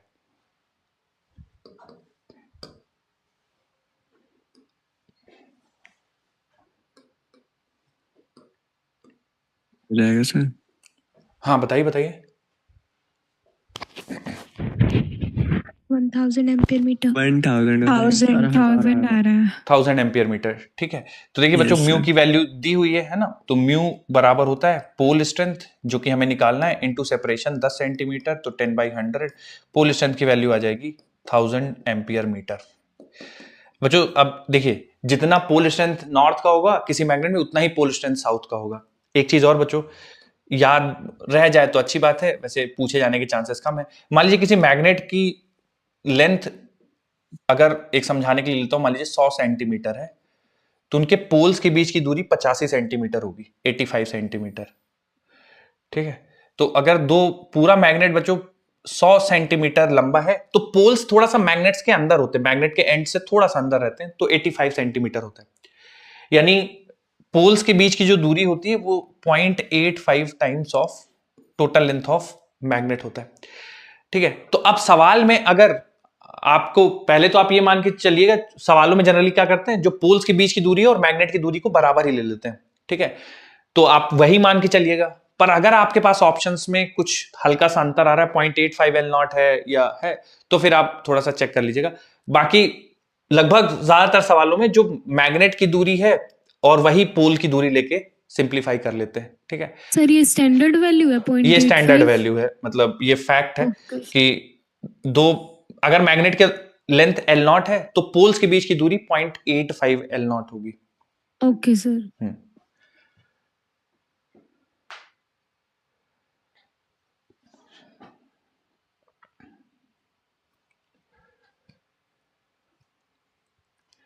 रुक जाइए। लिखिए। अब जो जैसे हम लोगों ने बार मैग्नेट के लिए किया है, परमानेंट मैग्नेट के लिए, अब वैसे ही इलेक्ट्रोमैग्नेट के लिए करना है। इलेक्ट्रोमैग्नेट मतलब जो हम लोग अभी तक करते हैं, करंट कैरिंग कॉइल या लूप, उसके लिए मैग्नेटिक मोमेंट का वैल्यू निकालना है। बहुत आसान है, मैं समझाता हूं आपको एक बार, फिर प्रैक्टिस करेंगे।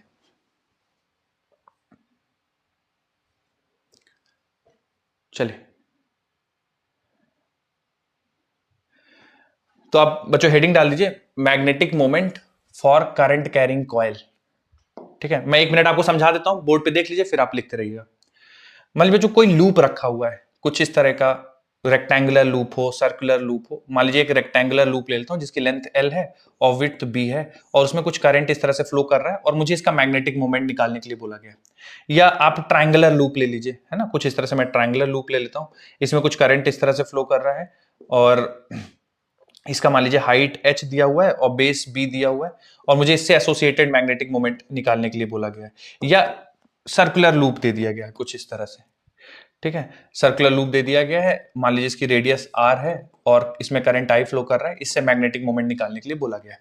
ठीक है, तो कोई भी इसमें से अरेंजमेंट हो और हमें मैग्नेटिक मोमेंट निकालना हो, तो बच्चों फॉर्मूला होता है मैग्नेटिक मोमेंट का, म्यू बराबर I times current closed by, current into area enclosed by loop, I into A. चूंकि वेक्टर क्वांटिटी है, करंट स्केलर होती है, तो एरिया पे वेक्टर हम लोग, तो एरिया वेक्टर को जो डायरेक्शन होगा वही मैग्नेटिक मोमेंट का डायरेक्शन होगा। पर सर एरिया वेक्टर का डायरेक्शन कैसे निकालेंगे, ये तो ओपन है। ओपन में आपने बताया था गॉस लॉ में कि दोनों डायरेक्शन पॉसिबल है, आउटवर्ड्स इनवर्ड्स, तो क्या मैग्नेटिक मोमेंट के भी दोनों डायरेक्शन पॉसिबल होंगी? नहीं, मैग्नेटिक मोमेंट के दोनों डायरेक्शन पॉसिबल नहीं है, मैग्नेटिक मोमेंट का केवल एक डायरेक्शन आएगा। सर कैसे निकालेंगे? Right hand thumb rule, fingers को कर्ल करना है करंट के डायरेक्शन में, thumb will give the direction of magnetic moment. तो जैसे पहले वाले केस के लिए जो मैग्नेटिक मोमेंट का डायरेक्शन है, पहले वाले केस के लिए वो इनटू द प्लेन है। ठीक है, दूसरे वाले केस में फिर से आप कर्ल कर लो फिंगर्स को in the sense of current, फिर से इनटू द प्लेन आ रहा है, तो दूसरे वाले केस में भी इनटू द प्लेन है। तीसरे वाले केस में anti clockwise curl fingers in the sense of current outwards, तो तीसरे वाले केस में मैग्नेटिक मोमेंट की वैल्यू आउटवर्ड्स आएगी। मैग्नीट्यूड की बात करें बच्चों, तो इसमें मैग्नीट्यूड मान लीजिए करंट आई फ्लो कर रहा है, तो current into area enclosed by loop ILB। बच्चों इसके लिए बताएंगे क्या, ट्राइंगल के लिए करंट इंटू कितना लिख दूं मैं? Into half half base into height. बिल्कुल सही है। इसके लिए बताएंगे बच्चों कितना मैग्नेटिक मोमेंट का मैग्नीट्यूड हो जाएगा? I into pi R square. I into pi R square, बिल्कुल ठीक है। बस इतना ही है बच्चों मैग्नेटिक मोमेंट। तो कोई करंट कैरिंग आपको लूप दिखता है तो current into area enclosed by loop, that's it. हाँ, डायरेक्शन का थोड़ा सा ध्यान रखिएगा, डायरेक्शन हमेशा राइट हैंड थंब रूल का यूज करके निकालेंगे। अगर क्लॉकवाइज है करंट तो into the plane, anti clockwise है तो आउट ऑफ द प्लेन।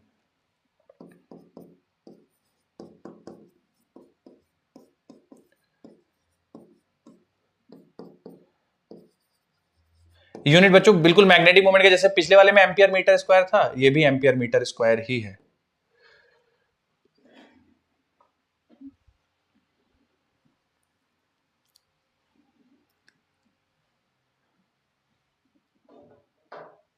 बच्चों रेडी हो जाइएगा तो बताइएगा, सवाल करेंगे।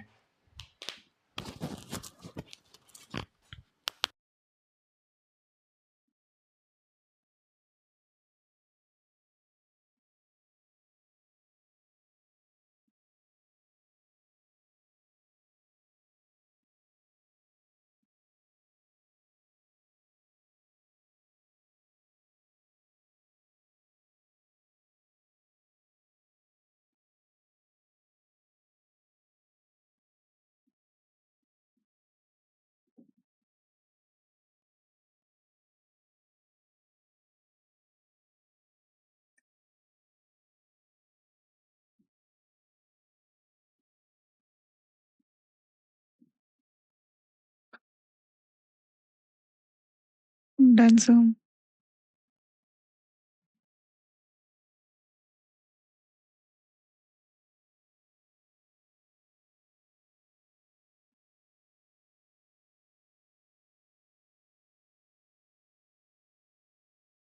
बच्चों हो गया क्या? चेंज करूं स्लाइड? Done sir. अभी नहीं हुआ सर। हो गया सर। ठीक है, बहुत आसान से सवाल बनते हैं बच्चों, इसमें बस थोड़ा सा आपको ध्यान रखना होगा। Current into area enclosed by current. Ravi नहीं हो सर, रहता है अभी। लिखिए लिखिए।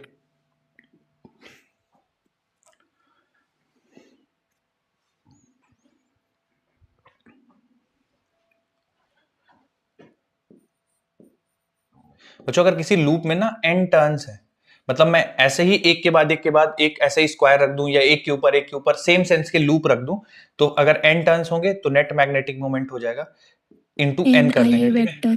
हाँ, NIA हो जाएगा, बस इतना अंतर होगा। अगर n टर्न्स है तो n टाइम्स IA हो जाएगा।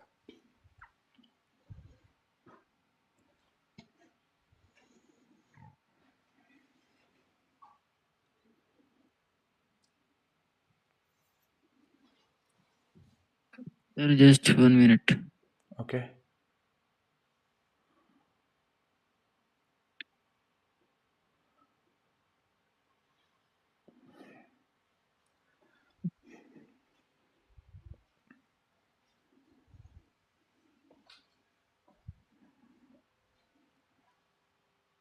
Done sir. ठीक, एक सवाल करते हैं बच्चों सेम इसी पे, थोड़ा सा देखिए और बताइएगा आंसर।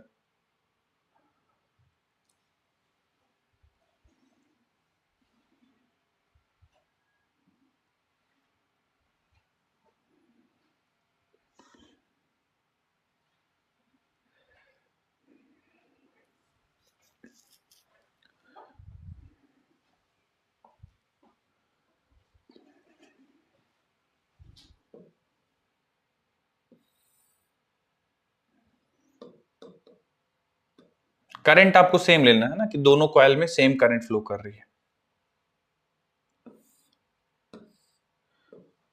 वेट कर रहा हूं बच्चों आप लोग के आंसर का, जब भी हो जाए बताइएगा।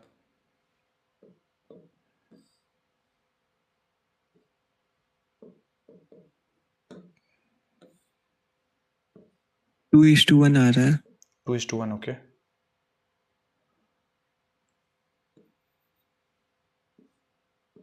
और रेशियो बना रहा है सर। 4:1 आ रहा है, ओके।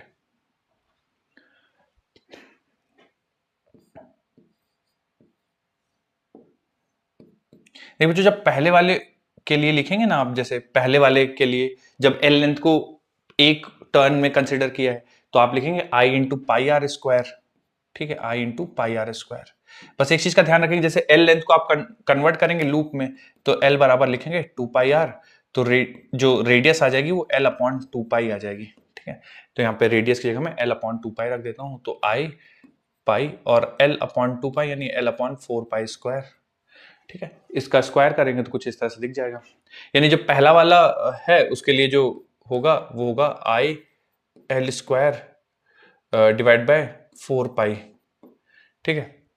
फिर दो टर्न में कंसीडर कन्वर्ट करना है तो आपको लिखना पड़ेगा L बराबर 2 पाई R, ये तो एक लूप का हो गया, और ऐसे ही दो लूप हैं तो इंटू 2 करना पड़ेगा, तो जो स्मॉल r की वैल्यू आ जाएगी वो आ जाएगी L अपॉन 4 पाई, ठीक है। फिर आप यहाँ पे म्यू लिखोगे तो म्यू लिखोगे चूंकि दो टर्न है into current into pi small r square, ठीक है। तो दो टर्न है, करंट I है और पाई स्मॉल r का स्क्वायर करना है, स्मॉल r स्क्वायर करेंगे तो हो जाएगा L square upon 16 pi square, ठीक है।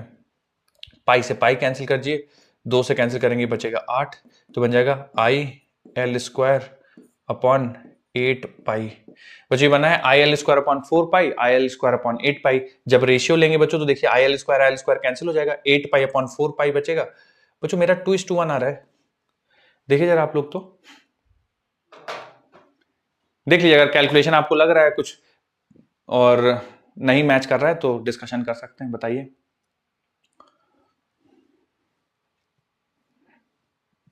सर वो हमने सेकंड वाले में इनटू 2 नहीं किया था, मतलब n टर्न्स का, बस वो लेंथ वाला निकाल लिया था। ठीक है, ठीक। बच्चों किसी कुछ कंफ्यूजन है, मैच नहीं कर रहा है, बोलिए बोलिए। सर यहाँ पे रेडियस के टर्म्स में भी कर सकते हैं कि मतलब पहले में r स्क्वायर ले लिया, बाद में r/2 का होल स्क्वायर, तब भी 2:1 ही आ रहा है, दो टर्न्स मान के नीचे वाले में। ओके, आपने इसको रेडियस को आधा कर दिया, ऐसा बोल रहे हैं? Yes sir. तो मतलब ठीक है, मेक सेंस। रेडियस को आधा कर देंगे तो r² बाई 4 हो जाएगा, और हाँ, यहाँ पे 2 करेंगे 2 into तो 2, फिर yes, से sir. 2, तो रेशियो 2:1 ही आएगा फिर भी। Yes, sir. Yes, sir. सोच सकते हैं, बढ़िया आइडिया ये भी, अच्छा आइडिया बच्चों। देखिए इन्होंने क्या बोला कि सर अगर नंबर ऑफ टर्न्स डबल कर देंगे ना, पहले 1 टर्न है, बाद में नंबर ऑफ टर्न्स 2 कर रहे हैं, तो रेडियस r/2 हो जाएगा।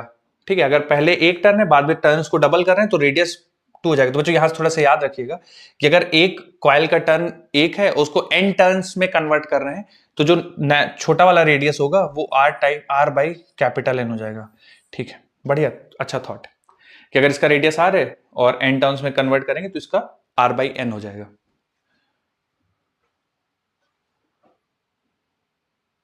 बच्चों और सवाल कुछ करेंगे इसमें?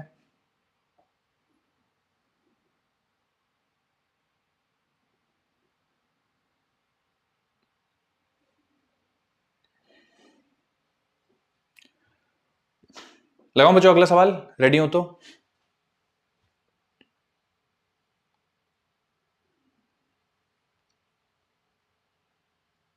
आइए।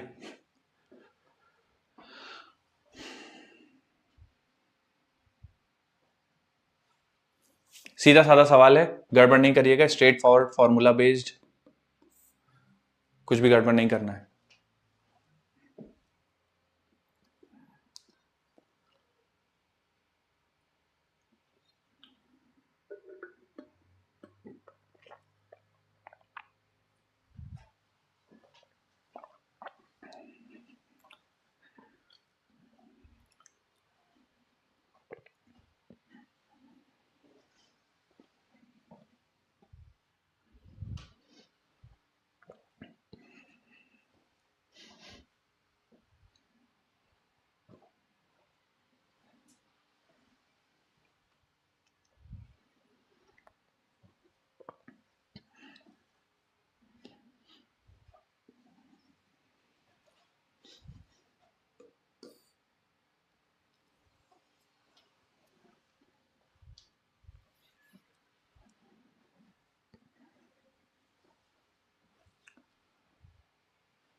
सर 10.9 अप्रॉक्स में आ रहा है।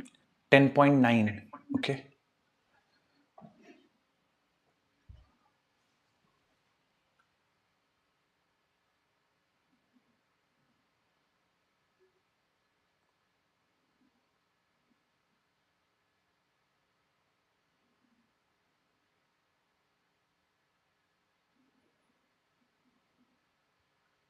सर 11 आ रहा है। 11 आ रहा है, ओके। तो देखिए बोला गया है कि वायर है, लेंथ 314 सेंटीमीटर और 14 एम्पियर करंट है, उससे सर्कल बना रहे हैं। ठीक है, चूंकि एल लेंथ की वायर है बच्चों, तो एल बराबर और सर्कल बना रहे हैं तो 2πr ये वैलिड रहेगा। लेंथ का वैल्यू बच्चों 314 सेंटीमीटर दिया हुआ है और सर 7.85 आ रहा है। 7.85 आ रहा है, ओके। और रेडियस की वैल्यू बच्चों आपको निकालना पड़ेगा। तो देखिए मैं ना पाई को इधर 2π को डिवाइड कर देता हूँ, 314 डिवाइड बाय 2π, ये हमारा रेडियस होगा। तो बच्चों कैलकुलेशन से आपको समझ में आ रहा होगा कि पाई से सर वो कैंसिल करेंगे बच्चों, सेंटीमीटर ये में 100 दिया है हो सर। जाएगा और 100/2 तो 50 सेंटीमीटर। सर वो सेंटीमीटर में दिया है 314। हाँ, तो उसको मीटर में कर देंगे तो 3.14 ही बचेगा। हाँ ठीक है, 3.14 कैंसिल कर देंगे, हाँ ठीक है, तो 1/2 ठीक है यानी 0.5 मीटर बन जाएगा रेडियस। ठीक है ना? Yes sir, yes sir. Yes sir, yes sir. ठीक, तो रेडियस ये आ गया। अब हमें मैग्नेटिक मोमेंट निकालना है, तो पता है I/r², I इंटू एरिया, तो πr² करना पड़ेगा। ठीक है, अच्छा करंट का वैल्यू बच्चों हमारे पास सवाल में 14 एम्पियर दिया हुआ है और पाई को रख देते हैं बच्चों 22/7। ठीक है, ताकि ये कैंसिल हो जाए, है ना, बस वही लॉजिक है। और r² करना पड़ेगा, यानी 0.5 का स्क्वायर, यानी बच्चों 1/2 का स्क्वायर, यानी 1/4 करना पड़ेगा, है ना। 7 1 2 2 2 2 11 आया क्या बच्चों आप लोगों को 11 ampere metre square? Yes sir. Yes sir. यही आंसर यस आएगा। सर। अगर 10 पॉइंट समथिंग है तो उन्होंने मतलब फिर पाई का वैल्यू 3.14 रख दिया होगा, तो वो यस 10 सर, पॉइंट उससे किया जाता 10.9 आ रहा था। चलिए कुछ और सवाल करते हैं बच्चों इसी पे।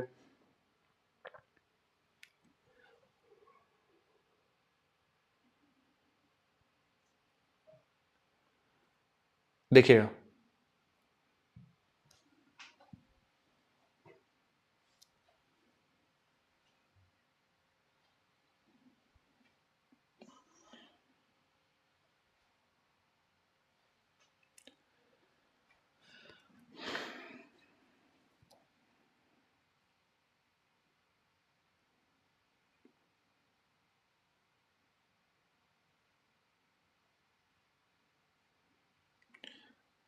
बच्चों 12A लेंथ की वायर है, उससे एक इक्विलैटरल ट्रायंगल बनाना है साइड ए और एक स्क्वायर बनाना है साइड ए का।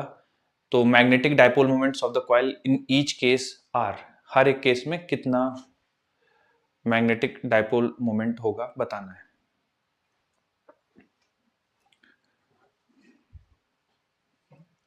आराम से करिए बच्चों, है ना, थोड़ा सोच के करिएगा, समय दीजिए, जल्दबाजी में कुछ भी आंसर मत करिएगा।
कुछ मैच नहीं कर रहा है क्या बच्चों, क्या लग रहा है?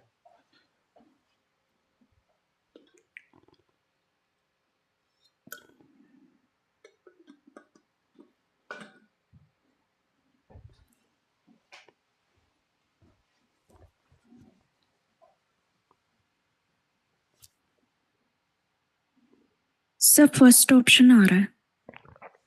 ओके, बाकी लोग बच्चों बताइए।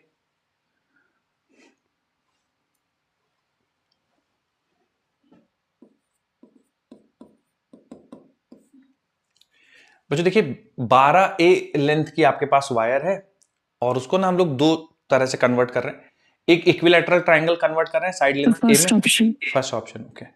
और एक स्क्वायर कन्वर्ट कर रहे हैं साइड लेंथ ए में।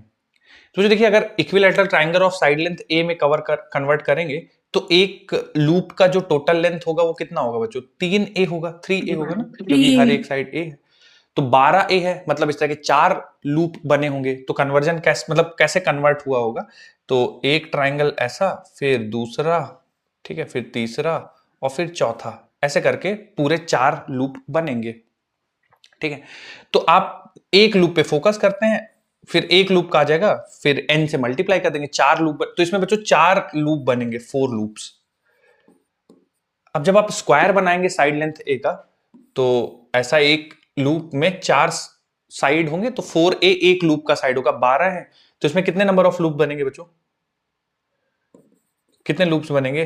3 बनेंगे। 3 बनेंगे सर। 3 लूप बनेंगे, क्योंकि 4 है ना, तो 4A इंटू 3 12, ठीक है, ओके। तो इस वाले का जैसे एक का निकालेंगे आप, तो आप लिखेंगे करंट जितनी फ्लो कर रही है I इंटू इसका एरिया। तो बच्चों इक्विलैटरल ट्रायंगल का एरिया होता है √3/4A²। एक का एरिया √3/4A² होता है अगर साइड लेंथ A है तो। अब चूंकि ऐसे 4 होंगे तो 4 से मल्टीप्लाई करना पड़ेगा, यानी पहले का आ जाएगा बच्चों √3IA², पहले वाले का, ठीक है। एक ही ऑप्शन है √3IA², लेकिन दूसरा वाला भी चेक कर लेते हैं कि बनता है कि नहीं। तो इसका जो लिखेंगे बच्चों, एक लूप का लिखेंगे करंट I इंटू A², चूंकि 3 लूप हैं तो 3IA², 3IA², आंसर ये आ जाएगा। अब बच्चों मुझे बताइए आप लोग कहां स्ट्रगल कर गए थे, क्या दिक्कत आ गई थी कि सर ये नहीं समझ में आ रहा था? पूछ सकते हैं बच्चों, है ना, कोई कॉन्सेप्ट सर लग रहा वो होगा सर ये कैसे? जितना हाँ। सर वो लूप्स वो जितने लूप्स बन रहे सर उसी को बस मल्टीप्लाई नहीं किया था सर। अच्छा अच्छा, ओके ओके। तो फिर आप मतलब यहीं पे अटक गए होंगे, फिर कोई मैच नहीं कर रहा होगा, है ना? Yes sir, yes sir. बच्चों समझ में आया कि क्या कैसे हो रहा है ये सब, बोलिए। जी सर। ठीक है, जैसा चलिए एक तरह के और सवाल बनते हैं, वो भी मैं आप लोगों को सर कराता अभी हूँ। नोट कर रहे हैं। लिखिए लिखिए।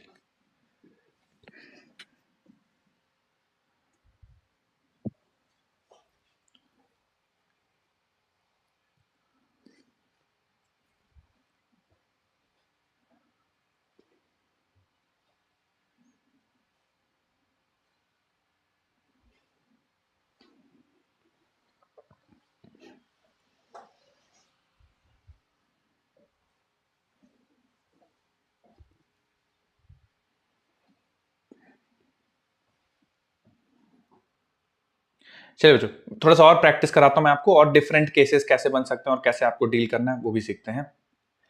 देखिए, एक तो बच्चों जो अभी हम लोगों ने बचा कि आपको पूरा लूप दे देंगे, बनाना होगा। कई बार आपको लूप इनकम्प्लीट दिखेंगे। इनकम्प्लीट लूप दिखेंगे मतलब सर, मतलब कि जैसे मैं एक एग्जांपल के तौर पे ड्रॉ करता हूं, एक ऐसे आपको ड्रॉ कर दिया,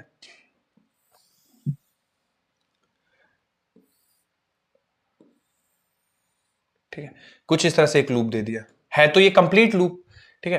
करंट कुछ इस तरह से फ्लो करेगा, पर अगर आप देखो तो ऊपर वाला सर्कल इनकम्प्लीट है और नीचे वाला सर्कल इनकम्प्लीट है, ठीक है। तो मान लीजिए मैं ऊपर वाले की रेडियस आपको देता हूं कि इसकी रेडियस 2r है, ठीक है, इसकी रेडियस 2r है और इसकी रेडियस मैं r ले लेता हूं, ठीक है। दोनों का सेंटर कोइंसाइड कर रहा है, तो बाहर वाले की रेडियस 2r है, अंदर की रेडियस r है और करंट I फ्लो कर रहा है। देखिए बच्चों, इसमें आपको कंफ्यूज नहीं होना है। जैसे पूरा सर्कल होता तो magnetic moment associated with complete loop आप लिखते I into area. Semi circle है तो जो सेमी सर्कल का आप मैग्नेटिक मोमेंट लिखेंगे current into area divided by 2। आधा एरिया है तो आधा कर दीजिए। इसका जो मैग्नेटिक मोमेंट एसोसिएटेड लिखेंगे I, अच्छा इसमें रेडियस बच्चों 2 है ना, 2r है, एक सेकेंड, तो इसको तो 1/2 रखना है एरिया पर, तो current into area by 2। Area का वैल्यू हो जाएगा पाई r स्क्वायर, यानी 2r रेडियस है तो 2r का स्क्वायर डिवाइडेड बाई 2। और डायरेक्शन बच्चों आप बताना चाहें अगर इसका, इस वाले लूप का, ऊपर वाले लूप का डायरेक्शन किधर होगा मैग्नेटिक मोमेंट का, बताना पड़ेगा बच्चों, बता सकते हैं आप लोग। ऊपर वाले लूप का केवल प्लेन होगा, इनसाइड साइड द प्लेन होगा, इनटू द प्लेन होगा, क्योंकि ऊपर वाले में सेंस जो है करंट का क्लॉकवाइज है, तो इनटू द प्लेन होगा, ठीक है। अब आते हैं इस वाले लूप पे, तो इसके लिए फिर से आप लिखेंगे current into area pi r square होगा, क्योंकि आधा एरिया है तो बाई 2। और डायरेक्शन क्या हो जाएगा बच्चों, डायरेक्शन बताइए, इनटू द प्लेन होगा, ठीक है। तो दोनों बच्चों जुड़ जाएंगे, तो इसमें आपको दिख रहा होगा कि 4 पाई r square by 2, 2 pi r square और पाई r स्क्वायर बाई 2, तो नेट आ जाएगा I into 5 pi r square by 2। और डायरेक्शन क्या लिखेंगे बच्चों, डायरेक्शन बताइए, इनटू द प्लेन, है ना, क्योंकि ये भी इन्वर्स है, ये भी इन्वर्स है, सिंपलीफाई करके ऐसा आ जाएगा। तो कई बार आपको लूप कंप्लीट नहीं दिखेगा तो कुछ इस तरह से आप डील कर लीजिएगा। इसी तरह से एक देता हूं आपको सवाल, देखिए थोड़ा सा,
डन सर।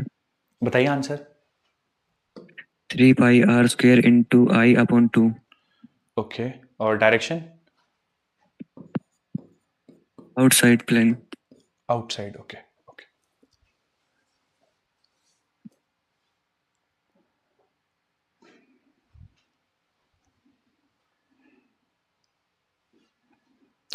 देखिए बच्चों, इसमें ना बाहर वाले लूप का आउट ऑफ द प्लेन होगा, ठीक है, आउटवर्ड्स होगा, और I इंटू पाई 2r का होल स्क्वायर यानी 4r स्क्वायर डिवाइडेड बाई 2। तो इसका आ जाएगा बच्चों 2I पाई r स्क्वायर आउटवर्ड्स। अच्छा, इस वाले अंदर वाले लूप का देखेंगे बच्चों, तो इसका आएगा current into area pi r square by 2। But बच्चों ये इंटू द प्लेन आएगा, ठीक है, डायरेक्शन से। तो जो नेट मैग्नेटिक मोमेंट होगा म्यू नेट, ये आ जाएगा 2 पाई आई पाई आर स्क्वायर में से आधा आई पाई आर स्क्वायर घटा देंगे तो 3/2 आई पाई आर स्क्वायर आ जाएगा। और डायरेक्शन चूंकि बाहर वाला डोमिनेट कर रहा है तो बाहर वाला डायरेक्शन आ जाएगा। मैच किया गया बच्चों, आंसर बताइए। Yes sir. Yes sir. ठीक है, एक सवाल और कराता हूं मैं आपको इसी पे।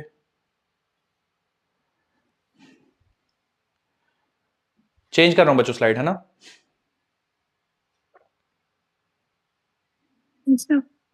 Done sir.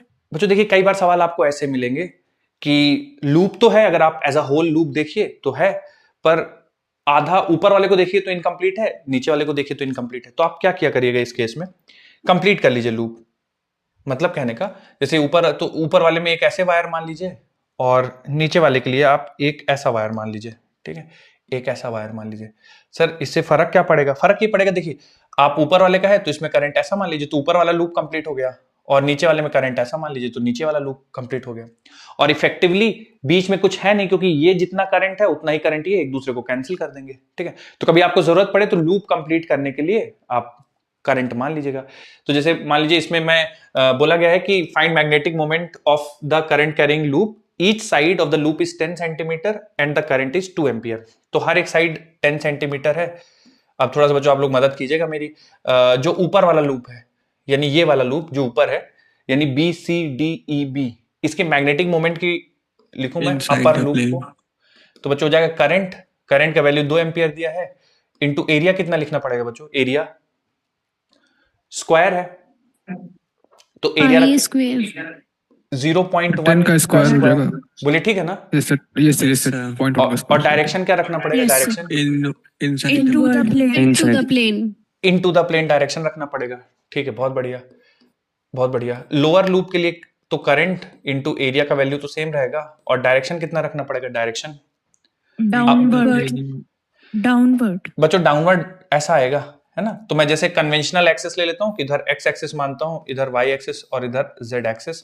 तो इसका जो डायरेक्शन आएगा बच्चों माइनस जे कैप आएगा। तो माइनस वाई एक्सिस में। हाँ, माइनस जे कैप कुछ इस तरह से आएगा। तो नेट मैग्नेटिक मोमेंट बच्चों क्या लगता है आपको? नेट मैग्नेटिक मोमेंट की वैल्यू कितना होगा? मैग्नीट्यूड अगर लिखना चाहूंगा तो देखिए अंडर रूट ऑफ इसका स्क्वायर प्लस इसका स्क्वायर, क्योंकि ये अंदर की तरफ है तो ये माइनस के कैप है। ठीक है, तो अगर मैं वेक्टर फॉर्म लिखना चाहूं, देख लीजिए थोड़ा सा, वेक्टर फॉर्म लिखना चाहूंगा मैग्नेटिक मोमेंट का, तो आई इंटू ए तो सेम है, 0.01 इंटू 2 तो ये बन जाएगा 0.02। एक है बच्चों माइनस जे कैप और एक है माइनस के कैप, तो माइनस जे कैप माइनस के कैप। और मैग्नीट्यूड लिखना चाहेंगे मैग्नेटिक मोमेंट का, तो आपको पता है बच्चों under root X square plus Y square plus Z square.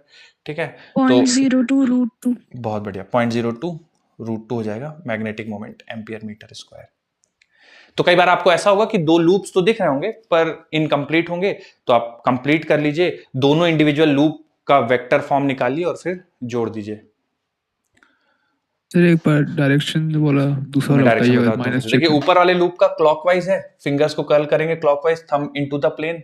ठीक है, माइनस के कैप, क्योंकि कन्वेंशनली अगर एक्स आप ऐसे लेते, वाई ऐसे लेते, जेड बाहर की तरफ, तो इसमें माइनस जेड एक्सिस। इस वाले का बच्चों कुछ इस तरह से आएगा, माइनस जे एक्सिस। ठीक है, तो माइनस जे आ जाएगा, दोनों को जोड़ देंगे। ठीक है सर, ठीक है सर, ठीक है।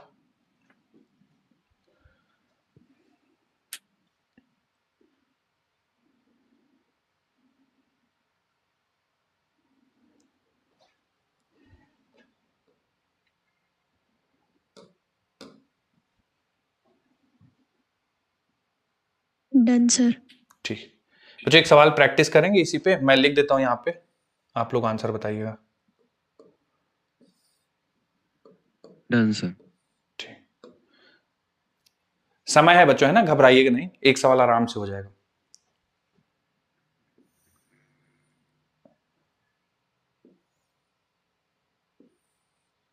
ठीक है, अब ये थोड़ा सा डायग्राम में आपको समझाता हूं क्या है।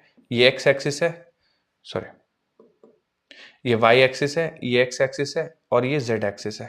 ठीक है, तो ये जो आपको ये वाला लूप नंबर 1 दिख रहा है और ये लूप नंबर 2, तो लूप नंबर 1 बच्चों वाई जेड प्लेन में है और इसमें करंट कुछ इस तरह से फ्लो कर रहा है। ठीक है, करंट का वैल्यू आप आई ले लीजिए, और दोनों सर्कुलर सेमी सर्कुलर लूप है, रेडियस दोनों की मैं देता हूं आपको, तो रेडियस दोनों की आर है। ठीक है, ये आर है ना, और दूसरे वाला लूप तो इस तरह से करंट फ्लो करके इधर से ऐसे फ्लो करेगा। तो पहला वाला लूप एक्स वाई प्लेन में है और दूसरा वाला लूप एक्स जेड प्लेन में है। आपको नेट मैग्नेटिक मोमेंट बताना है। डायग्राम बच्चों नहीं समझ में आया तो फिर से पूछ लीजिएगा। एक्स वाई और जेड एक्सिस है, तो ये वाला वाई जेड प्लेन में है और ये एक्स जेड प्लेन में है। तो मान लीजिए एक्स एक्सिस, ऊपर वाई एक्सिस और ये आगे की तरफ जेड एक्सिस। तो जो नीचे वाला लूप है ये एक्स जेड प्लेन में है, ठीक है, ये एक्स जेड प्लेन में है और ये वाला वाई जेड प्लेन में है। तो नीचे वाला लूप ऐसा है, ऊपर वाला लूप ऐसा है, ठीक है। तो करना है, आपको बताना है मैग्नेटिक मोमेंट का वैल्यू। सर वेक्टर फॉर्म में बताएं। हाँ, वेक्टर फॉर्म में ही बता दीजिए। I pi R square by 2 minus J cap minus I cap. Okay, √2 I pi R square by 2। ठीक है। और वेक्टर फॉर्म में I माइनस आई और माइनस जे होता है, मतलब okay minus I minus. Okay.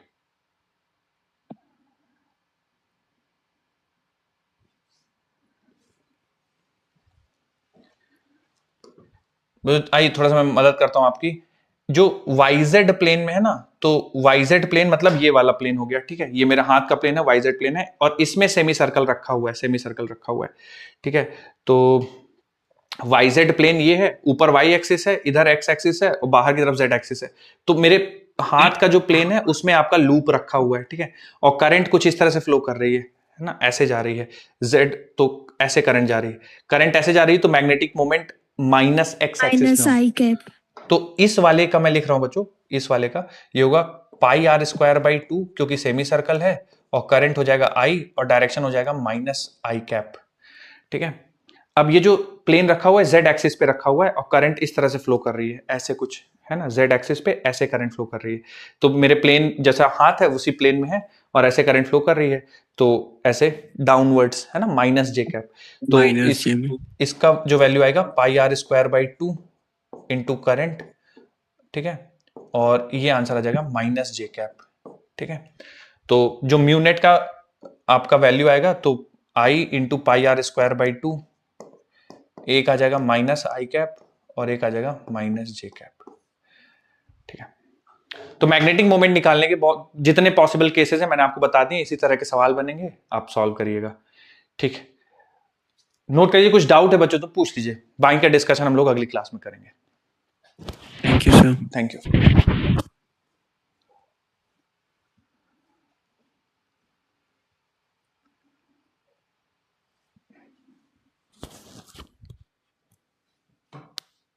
Sir बोलिए बोलिए। सर जो आपने स्टेबल इक्विलिब्रियम वाला क्वेश्चन करवाया था एक बार, सर उसमें I1 और I2 की डायरेक्शन बता दो। ठीक,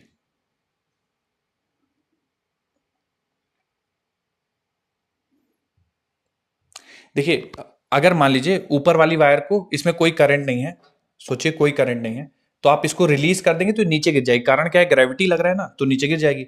हम चाहते हैं कि रुकी यस रहे, सर। रुकी रहे मतलब नीचे ग्रेविटी लग रहा है तो ऊपर लगना पड़ेगा मैग्नेटिक फोर्स को, मजबूरी है ना ऊपर मैग्नेटिक फोर्स को लगना, तभी बच पाएगा गिरने से। तो कैसे sir. मैग्नेटिक फोर्स ऊपर लग सकता है, जब ये वाली वायर इसको रिपल्शन शुरू कर दे, क्योंकि अट्रैक्ट करेगी तो ग्रेविटी मैग्नेटिक फोर्स नीचे ही लगना है, तो इसको रिपल्शन कराना चाहिए। रिपल्शन कब कराएंगे, जब सेम सेंस में करंट होगी, है ना, इसलिए I2 को भी I1 के ही सेंस में होना चाहिए। आई बात समझ में? Yes sir, yes sir. इसी तरह से इसको आप सोच लीजिए, अब इसको गिरने से रोकना, ऊपर वाली तो फिक्स है, इसको गिरने से रोकना है, तो ग्रेविटी चाहती है इसको नीचे ले जाए, पर हम चाहते हैं कि रुकी रहे, तो इसका मतलब मैग्नेटिक फोर्स ऊपर लगना चाहिए। मैग्नेटिक फोर्स ऊपर लगने का कारण मतलब मैग्नेटिक फोर्स को अगर ऊपर लगवाना है तो दोनों के बीच में अट्रैक्शन होना चाहिए, अट्रैक्शन होने के लिए सेम सेंस में करंट होना चाहिए, ठीक है, इसलिए इसमें I1 ऊपर वाले के ओके सर, ओके, ठीक है सर, ठीक है। ओके।